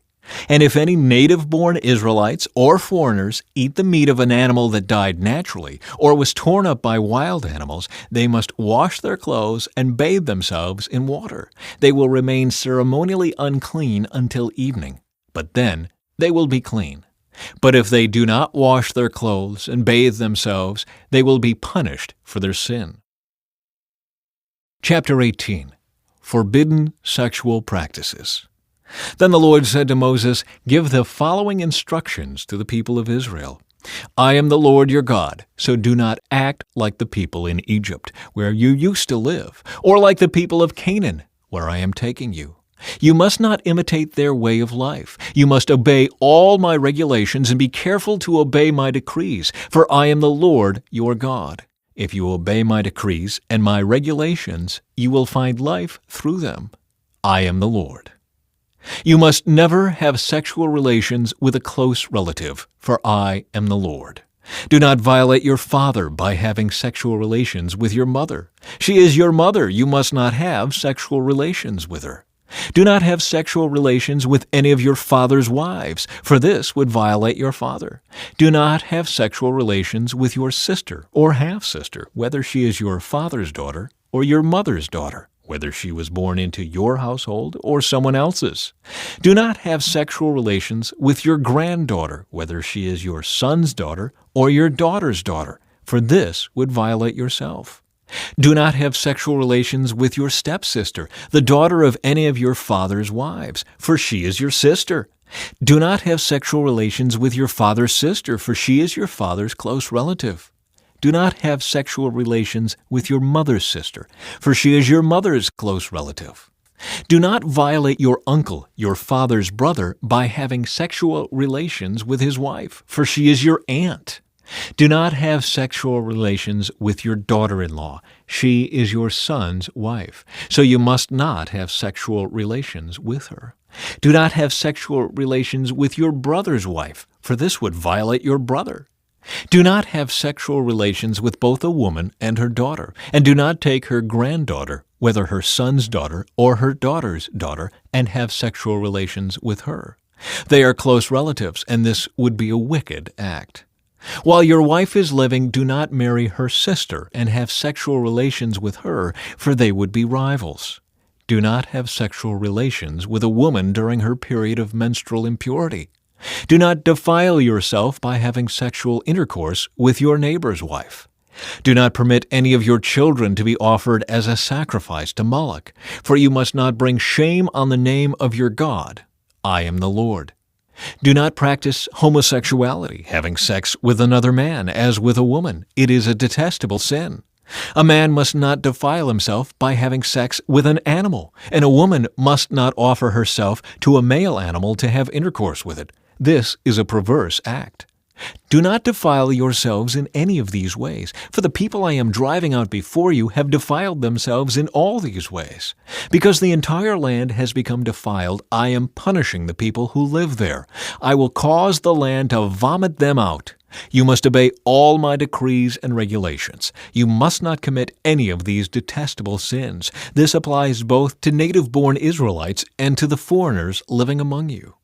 All these detestable activities are practiced by the people of the land where I am taking you, and this is how the land has become defiled. So do not defile the land and give it a reason to vomit you out, as it will vomit out the people who live there now.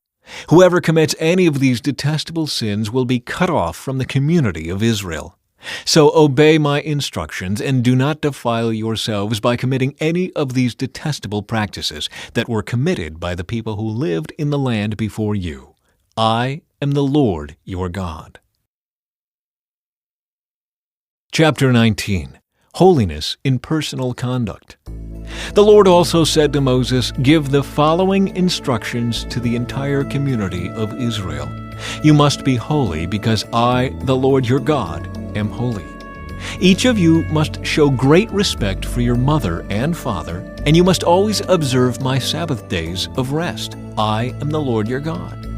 Do not put your trust in idols or make metal images of gods for yourselves. I am the Lord your God. When you sacrifice a peace offering to the Lord, offer it properly so you will be accepted by God. The sacrifice must be eaten on the same day you offer it or on the next day. Whatever is left over until the third day must be completely burned up. If any of the sacrifice is eaten on the third day, it will be contaminated, and I will not accept it. Anyone who eats it on the third day will be punished for defiling what is holy to the Lord and will be cut off from the community. When you harvest the crops of your land, do not harvest the grain along the edges of your fields, and do not pick up what the harvesters drop. It is the same with your grape crop. Do not strip every last bunch of grapes from the vines, and do not pick up the grapes that fall to the ground. Leave them for the poor and the foreigners living among you. I am the Lord your God. Do not steal. Do not deceive or cheat one another. Do not bring shame on the name of your God by using it to swear falsely. I am the Lord. Do not defraud or rob your neighbor. Do not make your hired workers wait until the next day to receive their pay. Do not insult the deaf or cause the blind to stumble. You must fear your God. I am the Lord. Do not twist justice in legal matters by favoring the poor or being partial to the rich and powerful. Always judge people fairly. Do not spread slanderous gossip among your people. Do not stand idly by when your neighbor's life is threatened. I am the Lord. Do not nurse hatred in your heart for any of your relatives. Confront people directly so you will not be held guilty for their sin. Do not seek revenge or bear a grudge against a fellow Israelite, but love your neighbor as yourself. I am the Lord. You must obey all my decrees. Do not mate 2 different kinds of animals. Do not plant your field with 2 different kinds of seed. Do not wear clothing woven from 2 different kinds of thread. If a man has sex with a slave girl whose freedom has never been purchased, but who is committed to become another man's wife, he must pay full compensation to her master. But since she is not a free woman, neither the man nor the woman will be put to death. The man, however, must bring a ram as a guilt offering and present it to the Lord at the entrance of the tabernacle. The priest will then purify him before the Lord with the ram of the guilt offering, and the man's sin will be forgiven. When you enter the land and plant fruit trees, leave the fruit unharvested for the first 3 years and consider it forbidden. Do not eat it. In the 4th year, the entire crop must be consecrated to the Lord as a celebration of praise. Finally, in the 5th year, you may eat the fruit. If you follow this pattern, your harvest will increase. I am the Lord your God. Do not eat meat that has not been drained of its blood. Do not practice fortune-telling or witchcraft. Do not trim off the hair on your temples or trim your beards. Do not cut your bodies for the dead, and do not mark your skin with tattoos. I am the Lord. Do not defile your daughter by making her a prostitute, or the land will be filled with prostitution and wickedness. Keep my Sabbath days of rest and show reverence toward my sanctuary. I am the Lord. Do not defile yourselves by turning to mediums or to those who consult the spirits of the dead. I am the Lord your God. Stand up in the presence of the elderly and show respect for the aged. Fear your God.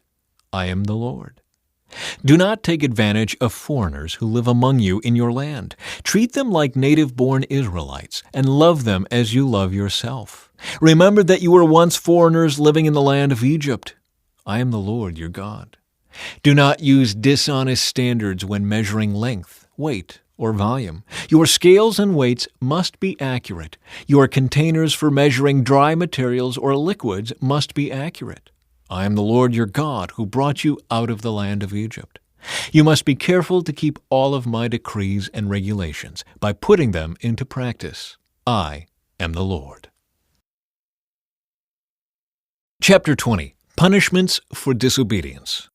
The Lord said to Moses, "Give the people of Israel these instructions, which apply both to native Israelites and to the foreigners living in Israel. If any of them offer their children as a sacrifice to Moloch, they must be put to death. The people of the community must stone them to death. I myself will turn against them and cut them off from the community, because they have defiled my sanctuary and brought shame on my holy name by offering their children to Moloch. And if the people of the community ignore those who offer their children to Moloch and refuse to execute them, I myself will turn against them and their families and will cut them off from the community. This will happen to all who commit spiritual prostitution by worshiping Moloch. I will also turn against those who commit spiritual prostitution by putting their trust in mediums or in those who consult the spirits of the dead. I will cut them off from the community. So set yourselves apart to be holy, for I am the Lord your God. Keep all my decrees by putting them into practice, for I am the Lord who makes you holy. Anyone who dishonors father or mother must be put to death. Such a person is guilty of a capital offense. If a man commits adultery with his neighbor's wife, both the man and the woman who have committed adultery must be put to death. If a man violates his father by having sex with one of his father's wives, both the man and the woman must be put to death, for they are guilty of a capital offense. If a man has sex with his daughter-in-law, both must be put to death. They have committed a perverse act and are guilty of a capital offense. If a man practices homosexuality, having sex with another man as with a woman, both men have committed a detestable act. They must both be put to death, for they are guilty of a capital offense. If a man marries both a woman and her mother, he has committed a wicked act. The man and both women must be burned to death to wipe out such wickedness from among you. If a man has sex with an animal, he must be put to death, and the animal must be killed. If a woman presents herself to a male animal to have intercourse with it, she and the animal must both be put to death. You must kill both, for they are guilty of a capital offense. If a man marries his sister, the daughter of either his father or his mother, and they have sexual relations, it is a shameful disgrace. They must be publicly cut off from the community. Since the man has violated his sister, he will be punished for his sin. If a man has sexual relations with a woman during her menstrual period, both of them must be cut off from the community, for together they have exposed the source of her blood flow. Do not have sexual relations with your aunt, whether your mother's sister or your father's sister. This would dishonor a close relative. Both parties are guilty and will be punished for their sin. If a man has sex with his uncle's wife, he has violated his uncle. Both the man and woman will be punished for their sin, and they will die childless. If a man marries his brother's wife, it is an act of impurity. He has violated his brother, and the guilty couple will remain childless. You must keep all my decrees and regulations by putting them into practice. Otherwise, the land to which I am bringing you as your new home will vomit you out. Do not live according to the customs of the people I am driving out before you. It is because they do these shameful things that I detest them. But I have promised you, you will possess their land because I will give it to you as your possession, a land flowing with milk and honey. I am the Lord your God, who has set you apart from all other people. You must therefore make a distinction between ceremonially clean and unclean animals, and between clean and unclean birds. You must not defile yourselves by eating any unclean animal or bird or creature that scurries along the ground. I have identified them as being unclean for you. You must be holy, because I, the Lord, am holy. I have set you apart from all other people to be my very own. Men and women among you who act as mediums or who consult the spirits of the dead must be put to death by stoning. They are guilty of a capital offense. Chapter 21.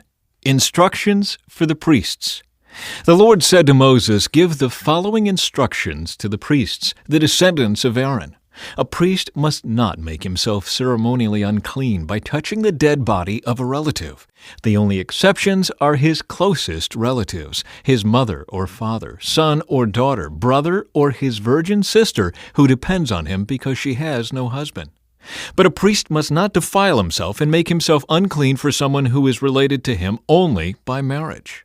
The priests must not shave their heads or trim their beards or cut their bodies. They must be set apart as holy to their God and must never bring shame on the name of God. They must be holy, for they are the ones who present the special gifts to the Lord, gifts of food for their God. Priests may not marry a woman defiled by prostitution, and they may not marry a woman who is divorced from her husband, for the priests are set apart as holy to their God. You must treat them as holy because they offer up food to your God. You must consider them holy because I, the Lord, am holy, and I make you holy. If a priest's daughter defiles herself by becoming a prostitute, she also defiles her father's holiness, and she must be burned to death. The high priest has the highest rank of all the priests. The anointing oil has been poured on his head, and he has been ordained to wear the priestly garments. He must never leave his hair uncombed or tear his clothing. He must not defile himself by going near a dead body. He may not make himself ceremonially unclean, even for his father or mother. He must not defile the sanctuary of his God by leaving it to attend to a dead person, for he has been made holy by the anointing oil of his God. I am the Lord. The high priest may marry only a virgin. He may not marry a widow, a woman who is divorced, or a woman who has defiled herself by prostitution. She must be a virgin from his own clan, so that he will not dishonor his descendants among his clan. For I am the Lord who makes him holy. Then the Lord said to Moses, "Give the following instructions to Aaron. In all future generations, none of your descendants who has any defect will qualify to offer food to his God. No one who has a defect qualifies, whether he is blind, lame, disfigured, deformed, or has a broken foot or arm, or is hunchbacked or dwarfed, or has a defective eye, or skin sores, or scabs, or damaged testicles. No descendant of Aaron who has a defect may approach the altar to present special gifts to the Lord. Since he has a defect, he may not approach the altar to offer food to his God. However, he may eat from the food offered to God, including the holy offerings and the most holy offerings.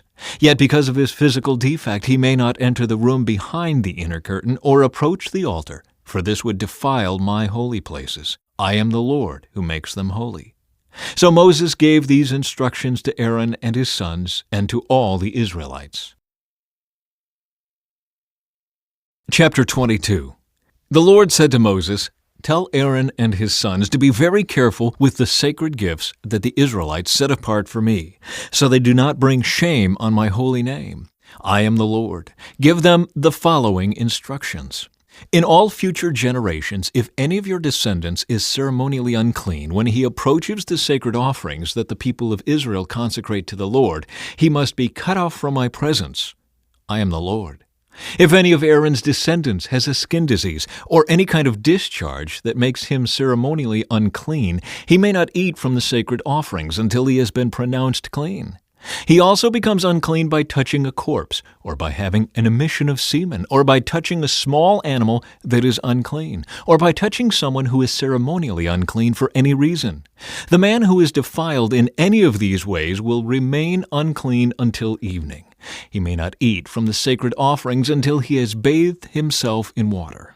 When the sun goes down, he will be ceremonially clean again, and may eat from the sacred offerings, for this is his food. He may not eat an animal that has died a natural death or has been torn apart by wild animals, for this would defile him. I am the Lord. The priests must follow my instructions carefully, otherwise they will be punished for their sin and will die for violating my instructions. I am the Lord who makes them holy. No one outside a priest's family may eat the sacred offerings. Even guests and hired workers in a priest's home are not allowed to eat them. However, if the priest buys a slave for himself, the slave may eat from the sacred offerings. And if his slaves have children, they also may share his food. If a priest's daughter marries someone outside the priestly family, she may no longer eat the sacred offerings. But if she becomes a widow or is divorced and has no children to support her, and she returns to live in her father's home as in her youth, she may eat her father's food again. Otherwise, no one outside a priest's family may eat the sacred offerings. Any such person who eats the sacred offerings without realizing it must pay the priest for the amount eaten, plus an additional 20%. The priests must not let the Israelites defile the sacred offerings brought to the Lord by allowing unauthorized people to eat them. This would bring guilt upon them and require them to pay compensation. I am the Lord who makes them holy. Worthy and unworthy offerings.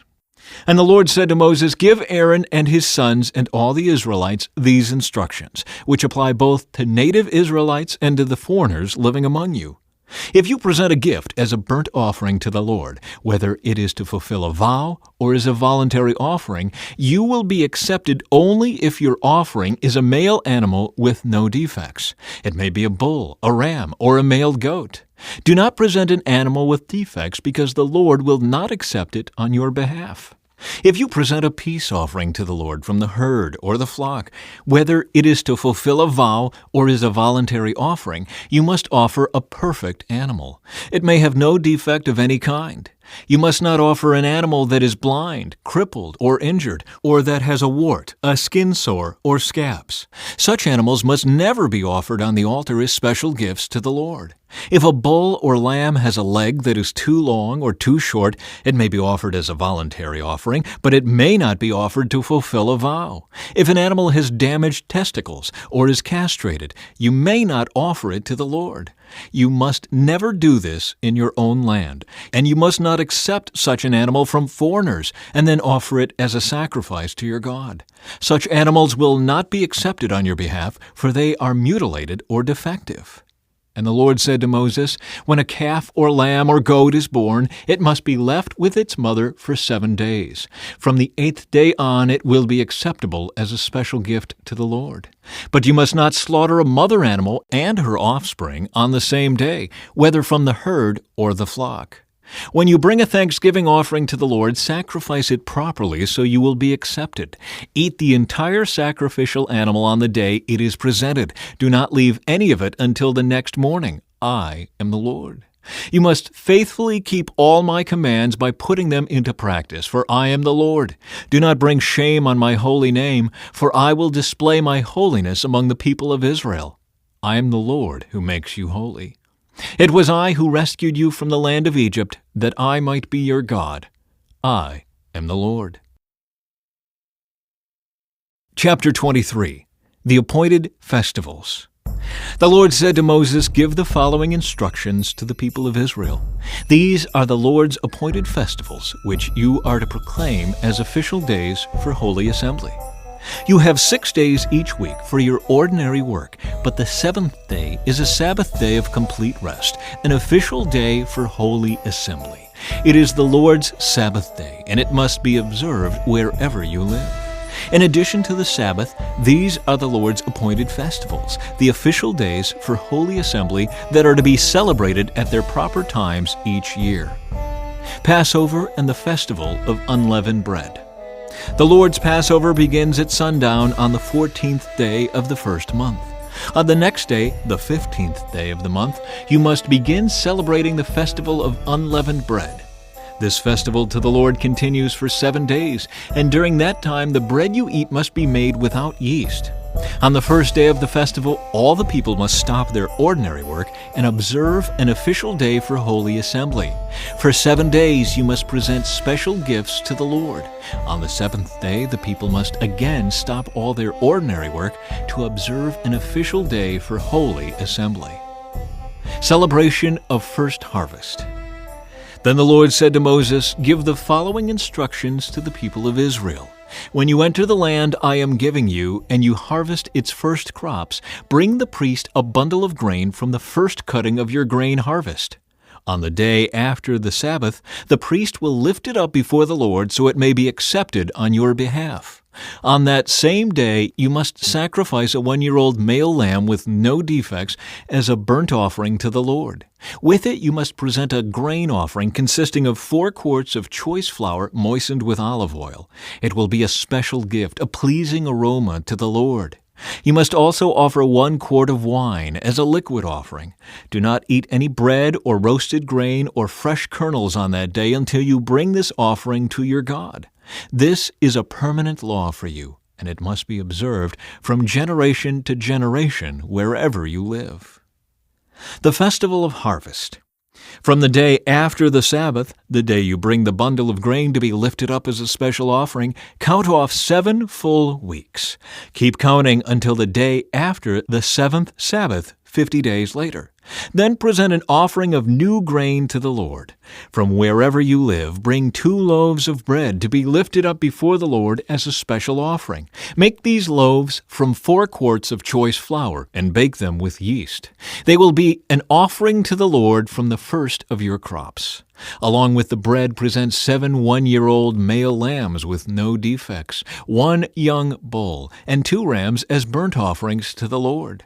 These burnt offerings, together with the grain offerings and liquid offerings, will be a special gift, a pleasing aroma to the Lord.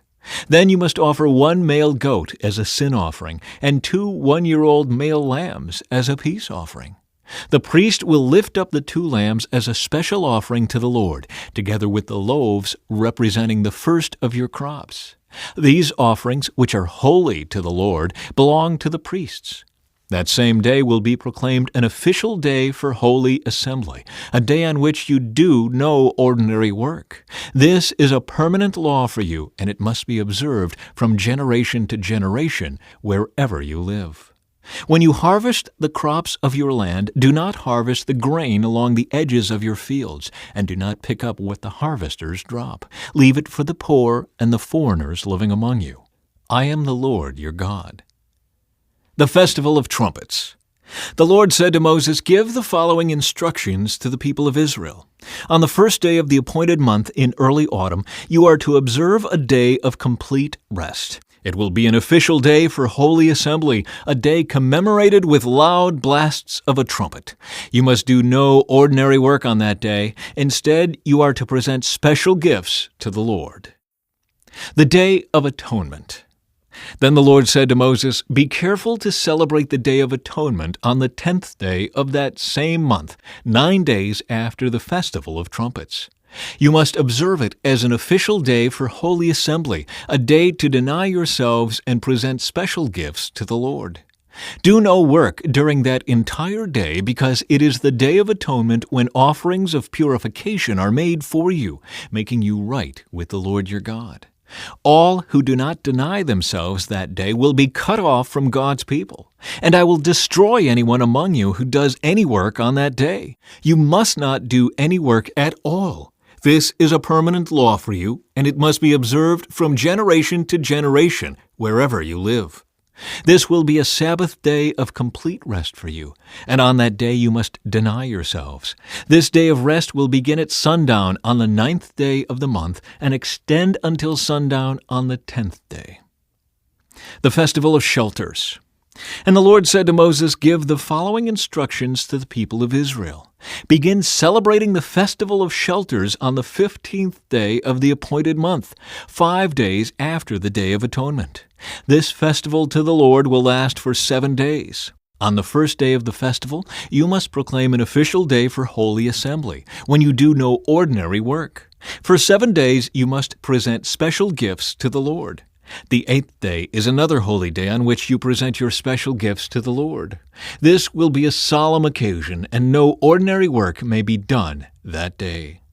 These are the Lord's appointed festivals. Celebrate them each year as official days for holy assembly by presenting special gifts to the Lord, burnt offerings, grain offerings, sacrifices, and liquid offerings, each on its proper day. These festivals must be observed in addition to the Lord's regular Sabbath days, and the offerings are in addition to your personal gifts, the offerings you give to fulfill your vows, and the voluntary offerings you present to the Lord. Remember that this 7-day festival to the Lord, the Festival of Shelters, begins on the 15th day of the appointed month, after you have harvested all the produce of the land. The first day and the 8th day of the festival will be days of complete rest. On the first day, gather branches from magnificent trees, palm fronds, boughs from leafy trees, and willows that grow by the streams. Then celebrate with joy before the Lord your God for 7 days. You must observe this festival to the Lord for 7 days every year. This is a permanent law for you, and it must be observed in the appointed month from generation to generation. For 7 days you must live outside in little shelters. All native-born Israelites must live in shelters. This will remind each new generation of Israelites that I made their ancestors live in shelters when I rescued them from the land of Egypt. I am the Lord your God. So Moses gave the Israelites these instructions regarding the annual festivals of the Lord. Chapter 24. Pure oil and holy bread. The Lord said to Moses, "Command the people of Israel to bring you pure oil of pressed olives for the light, to keep the lamps burning continually. This is the lampstand that stands in the tabernacle in front of the inner curtain that shields the Ark of the Covenant. Aaron must keep the lamps burning in the Lord's presence all night. This is a permanent law for you, and it must be observed from generation to generation. Aaron and the priests must tend the lamps on the pure gold lampstand continually in the Lord's presence. You must bake 12 loaves of bread from choice flour, using 4 quarts of flour for each loaf. Place the bread before the Lord on the pure gold table, and arrange the loaves in 2 rows, with 6 loaves in each row. Put some pure frankincense near each row to serve as a representative offering, a special gift presented to the Lord. Every Sabbath day this bread must be laid out before the Lord. The bread is to be received from the people of Israel as a requirement of the eternal covenant. The loaves of bread will belong to Aaron and his descendants, who must eat them in a sacred place, for they are most holy. It is the permanent right of the priests to claim this portion of the special gifts presented to the Lord." An example of just punishment. One day a man who had an Israelite mother and an Egyptian father came out of his tent and got into a fight with one of the Israelite men. During the fight, this son of an Israelite woman blasphemed the name of the Lord with a curse. So the man was brought to Moses for judgment. His mother was Shelomith, the daughter of Dibri of the tribe of Dan. They kept the man in custody until the Lord's will in the matter should become clear to them. Then the Lord said to Moses, "Take the blasphemer outside the camp and tell all those who heard the curse to lay their hands on his head. Then let the entire community stone him to death. Say to the people of Israel, those who curse their God will be punished for their sin. Anyone who blasphemes the name of the Lord must be stoned to death by the whole community of Israel. Any native-born Israelite or foreigner among you who blasphemes the name of the Lord must be put to death. Anyone who takes another person's life must be put to death. Anyone who kills another person's animal must pay for it in full, a live animal for the animal that was killed. Anyone who injures another person must be dealt with according to the injury inflicted, a fracture for a fracture, an eye for an eye, a tooth for a tooth. Whatever anyone does to injure another person must be paid back in kind. Whoever kills an animal must pay for it in full, but whoever kills another person must be put to death. The same standard applies both to native-born Israelites and to the foreigners living among you. I am the Lord, your God." After Moses gave all these instructions to the Israelites, they took the blasphemer outside the camp and stoned him to death. The Israelites did just as the Lord had commanded Moses. Chapter 25. The Sabbath Year. While Moses was on Mount Sinai, the Lord said to him, "Give the following instructions to the people of Israel. When you have entered the land I am giving you, the land itself must observe a Sabbath rest before the Lord every 7th year. For 6 years you may plant your fields and prune your vineyards and harvest your crops. But during the 7th year, the land must have a Sabbath year of complete rest. It is the Lord's Sabbath. Do not plant your fields or prune your vineyards during that year. And don't store away the crops that grow on their own or gather the grapes from your unpruned vines. The land must have a year of complete rest. But you may eat whatever the land produces on its own during its Sabbath. This applies to you, your male and female servants, your hired workers, and the temporary residents who live with you. Your livestock and the wild animals in your land will also be allowed to eat what the land produces." The Year of Jubilee. In addition, you must count off 7 Sabbath years, 7 sets of 7 years, adding up to 49 years in all. Then, on the Day of Atonement, in the 50th year, blow the ram's horn loud and long throughout the land. Set this year apart as holy, a time to proclaim freedom throughout the land for all who live there. It will be a jubilee year for you, when each of you may return to the land that belonged to your ancestors and return to your own clan. This 50th year will be a jubilee for you. During that year, you must not plant your fields or store away any of the crops that grow on their own, and don't gather the grapes from your unpruned vines. It will be a jubilee year for you, and you must keep it holy. But you may eat whatever the land produces on its own. In the year of Jubilee, each of you may return to the land that belonged to your ancestors. When you make an agreement with your neighbor to buy or sell property, you must not take advantage of each other. When you buy land from your neighbor, the price you pay must be based on the number of years since the last Jubilee. The seller must set the price by taking into account the number of years remaining until the next year of Jubilee. The more years until the next Jubilee, the higher the price. The fewer years, the lower the price. After all, the person selling the land is actually selling you a certain number of harvests. Show your fear of God by not taking advantage of each other. I am the Lord your God. If you want to live securely in the land, follow my decrees and obey my regulations. Then the land will yield large crops, and you will eat your fill and live securely in it. But you might ask, what will we eat during the 7th year, since we are not allowed to plant or harvest crops that year? Be assured that I will send my blessing for you in the 6th year, so the land will produce a crop large enough for 3 years. When you plant your fields in the 8th year, you will still be eating from the large crop of the 6th year. In fact, you will still be eating from that large crop when the new crop is harvested in the 9th year. Redemption of property. The land must never be sold on a permanent basis, for the land belongs to me. You are only foreigners and tenant farmers working for me. With every purchase of land, you must grant the seller the right to buy it back. If one of your fellow Israelites falls into poverty and is forced to sell some family land, then a close relative should buy it back for him. If there is no close relative to buy the land, but the person who sold it gets enough money to buy it back, he then has the right to redeem it from the one who bought it. The price of the land will be discounted according to the number of years until the next year of Jubilee. In this way, the original owner can then return to the land. But if the original owner cannot afford to buy back the land, it will remain with the new owner until the next year of Jubilee. In the Jubilee year, the land must be returned to the original owners so they can return to their family land. Anyone who sells a house inside a walled town has the right to buy it back for a full year after its sale. During that year, the seller retains the right to buy it back.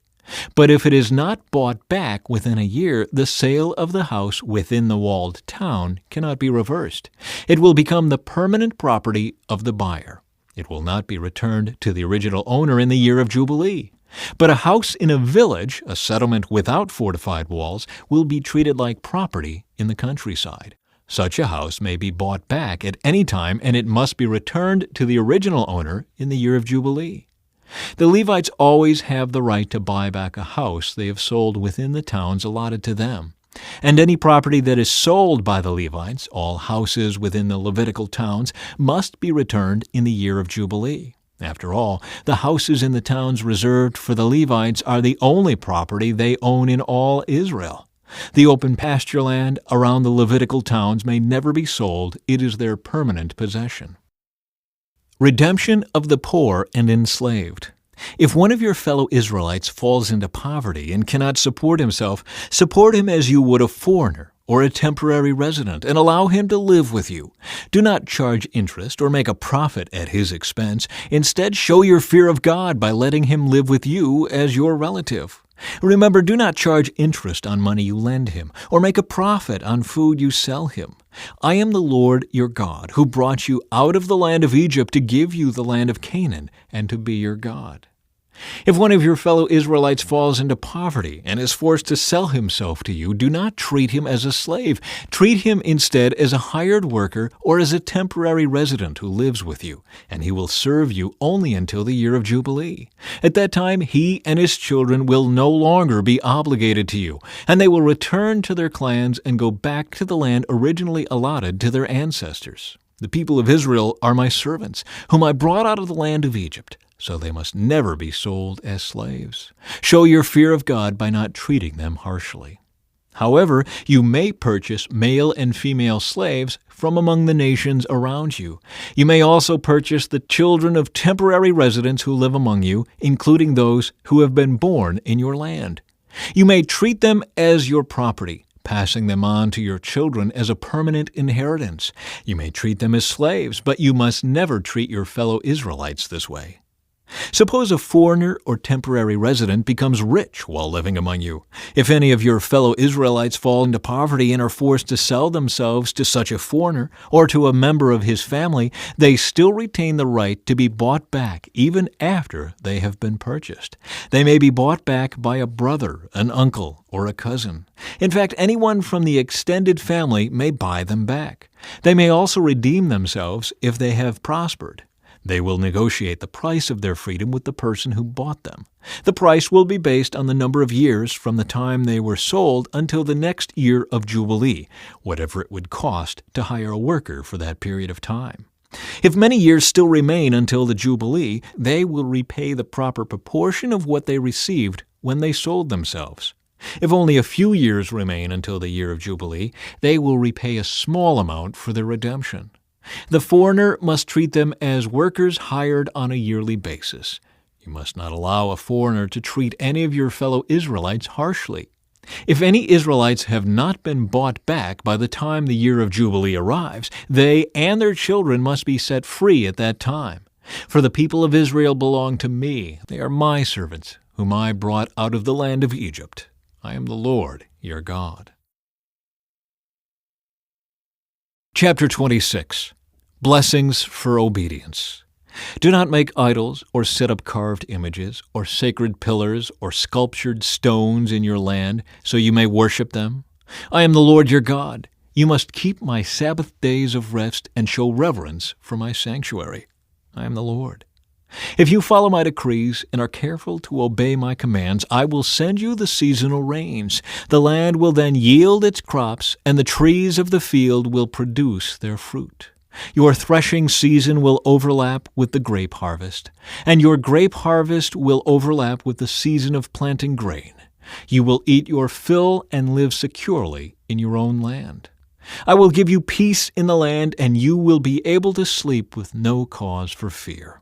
I will rid the land of wild animals and keep your enemies out of your land. In fact, you will chase down your enemies and slaughter them with your swords. 5 of you will chase 100, and 100 of you will chase 10,000. All your enemies will fall beneath your sword. I will look favorably upon you, making you fertile and multiplying your people, and I will fulfill my covenant with you. You will have such a surplus of crops that you will need to clear out the old grain to make room for the new harvest. I will live among you, and I will not despise you. I will walk among you.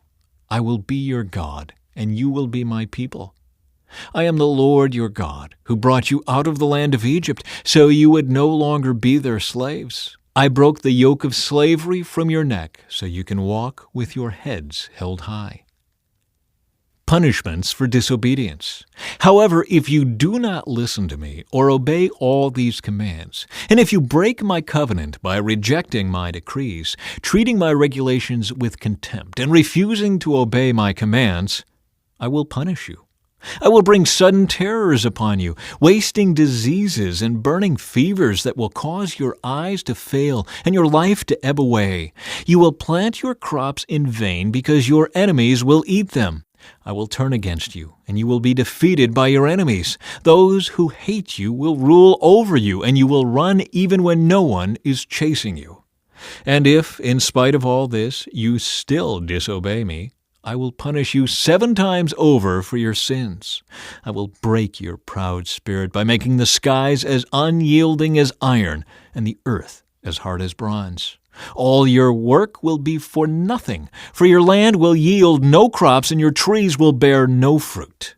If even then you remain hostile toward me and refuse to obey me, I will inflict disaster on you 7 times over for your sins. I will send wild animals that will rob you of your children and destroy your livestock. Your numbers will dwindle and your roads will be deserted. And if you fail to learn the lesson and continue your hostility toward me, then I myself will be hostile toward you. I will personally strike you with calamity 7 times over for your sins. I will send armies against you to carry out the curse of the covenant you have broken. When you run to your towns for safety, I will send a plague to destroy you there, and you will be handed over to your enemies. I will destroy your food supply, so that 10 women will need only 1 oven to bake bread for their families. They will ration your food by weight, and though you have food to eat, you will not be satisfied. If in spite of all this you still refuse to listen and still remain hostile toward me, then I will give full vent to my hostility. I myself will punish you 7 times over for your sins. Then you will eat the flesh of your own sons and daughters. I will destroy your pagan shrines and knock down your places of worship. I will leave your lifeless corpses piled on top of your lifeless idols, and I will despise you.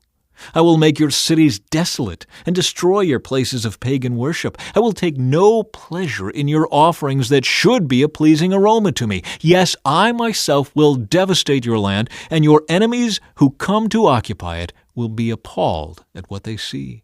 I will scatter you among the nations and bring out my sword against you. Your land will become desolate, and your cities will lie in ruins. Then, at last, the land will enjoy its neglected Sabbath years, as it lies desolate while you are in exile in the land of your enemies. Then the land will finally rest and enjoy the Sabbaths it missed. As long as the land lies in ruins, it will enjoy the rest you never allowed it to take every 7th year while you lived in it. And for those of you who survive, I will demoralize you in the land of your enemies. You will live in such fear that the sound of a leaf driven by the wind will send you fleeing. You will run as though fleeing from a sword, and you will fall even when no one pursues you. Though no one is chasing you, you will stumble over each other as though fleeing from a sword. You will have no power to stand up against your enemies. You will die among the foreign nations and be devoured in the land of your enemies. Those of you who survive will waste away in your enemies' lands because of their sins and the sins of their ancestors. But at last my people will confess their sins and the sins of their ancestors for betraying me and being hostile toward me. When I have turned their hostility back on them and brought them to the land of their enemies, then at last their stubborn hearts will be humbled, and they will pay for their sins. Then I will remember my covenant with Jacob, and my covenant with Isaac, and my covenant with Abraham, and I will remember the land. For the land must be abandoned to enjoy its years of Sabbath rest as it lies deserted. At last, the people will pay for their sins, for they have continually rejected my regulations and despised my decrees. But despite all this, I will not utterly reject or despise them while they are in exile in the land of their enemies. I will not cancel my covenant with them by wiping them out, for I am the Lord their God. For their sakes I will remember my ancient covenant with their ancestors, whom I brought out of the land of Egypt in the sight of all the nations, that I might be their God. I am the Lord. These are the decrees, regulations, and instructions that the Lord gave through Moses on Mount Sinai, as evidence of the relationship between himself and the Israelites. Chapter 27. Redemption of gifts offered to the Lord. The Lord said to Moses, "Give the following instructions to the people of Israel. If anyone makes a special vow to dedicate someone to the Lord by paying the value of that person, here is the scale of values to be used. A man between the ages of 20 and 60 is valued at 50 shekels of silver, as measured by the sanctuary shekel. A woman of that age is valued at 30 shekels of silver. A boy between the ages of 5 and 20 is valued at 20 shekels of silver. A girl of that age is valued at 10 shekels of silver. A boy between the ages of 1 month and 5 years is valued at 5 shekels of silver. A girl of that age is valued at 3 shekels of silver. A man older than 60 is valued at 15 shekels of silver. A woman of that age is valued at 10 shekels of silver. If you desire to make such a vow but cannot afford to pay the required amount, take the person to the priest. He will determine the amount for you to pay based on what you can afford. If your vow involves giving an animal that is acceptable as an offering to the Lord, any gift to the Lord will be considered holy. You may not exchange or substitute it for another animal, neither a good animal for a bad one, nor a bad animal for a good one. But if you do exchange one animal for another, then both the original animal and its substitute will be considered holy. If your vow involves an unclean animal, one that is not acceptable as an offering to the Lord, then you must bring the animal to the priest. He will assess its value, and his assessment will be final, whether high or low. If you want to buy back the animal, you must pay the value set by the priest plus 20%. If someone dedicates a house to the Lord, the priest will come to assess its value. The priest's assessment will be final, whether high or low. If the person who dedicated the house wants to buy it back, he must pay the value set by the priest plus 20%. Then the house will again be his. If someone dedicates to the Lord a piece of his family property, its value will be assessed according to the amount of seed required to plant it. 50 shekels of silver for a field planted with 5 bushels of barley seed. If the field is dedicated to the Lord in the year of Jubilee, then the entire assessment will apply. But if the field is dedicated after the year of Jubilee, the priest will assess the land's value in proportion to the number of years left until the next year of Jubilee. Its assessed value is reduced each year. If the person who dedicated the field wants to buy it back, he must pay the value set by the priest plus 20%. Then the field will again be legally his. But if he does not want to buy it back and it is sold to someone else, the field can no longer be bought back. When the field is released in the year of Jubilee, it will be holy, a field specially set apart for the Lord. It will become the property of the priests. If someone dedicates to the Lord a field he has purchased, but which is not part of his family property, the priest will assess its value based on the number of years left until the next year of Jubilee. On that day, he must give the assessed value of the land as a sacred donation to the Lord. In the year of Jubilee, the field must be returned to the person from whom he purchased it, the one who inherited it as family property. All the payments must be measured by the weight of the sanctuary shekel, which equals 20 gerahs. You may not dedicate a firstborn animal to the Lord, for the firstborn of your cattle, sheep, and goats already belong to him. However, you may buy back the firstborn of a ceremonially unclean animal by paying the priest's assessment of its worth, plus 20%. If you do not buy it back, the priest will sell it at its assessed value. However, anything specially set apart for the Lord, whether a person, an animal, or family property, must never be sold or bought back. Anything devoted in this way has been set apart as holy, and it belongs to the Lord. No person specially set apart for destruction may be bought back. Such a person must be put to death. 1/10 of the produce of the land, whether grain from the fields or fruit from the trees, belongs to the Lord and must be set apart to him as holy. If you want to buy back the Lord's 10th of the grain or fruit, you must pay its value plus 20%. Count off every 10th animal from your herds and flocks, and set them apart for the Lord as holy. You may not pick and choose between good and bad animals, and you may not substitute one for another. But if you do exchange one animal for another, then both the original animal and its substitute will be considered holy and cannot be bought back. These are the commands that the Lord gave through Moses on Mount Sinai for the Israelites.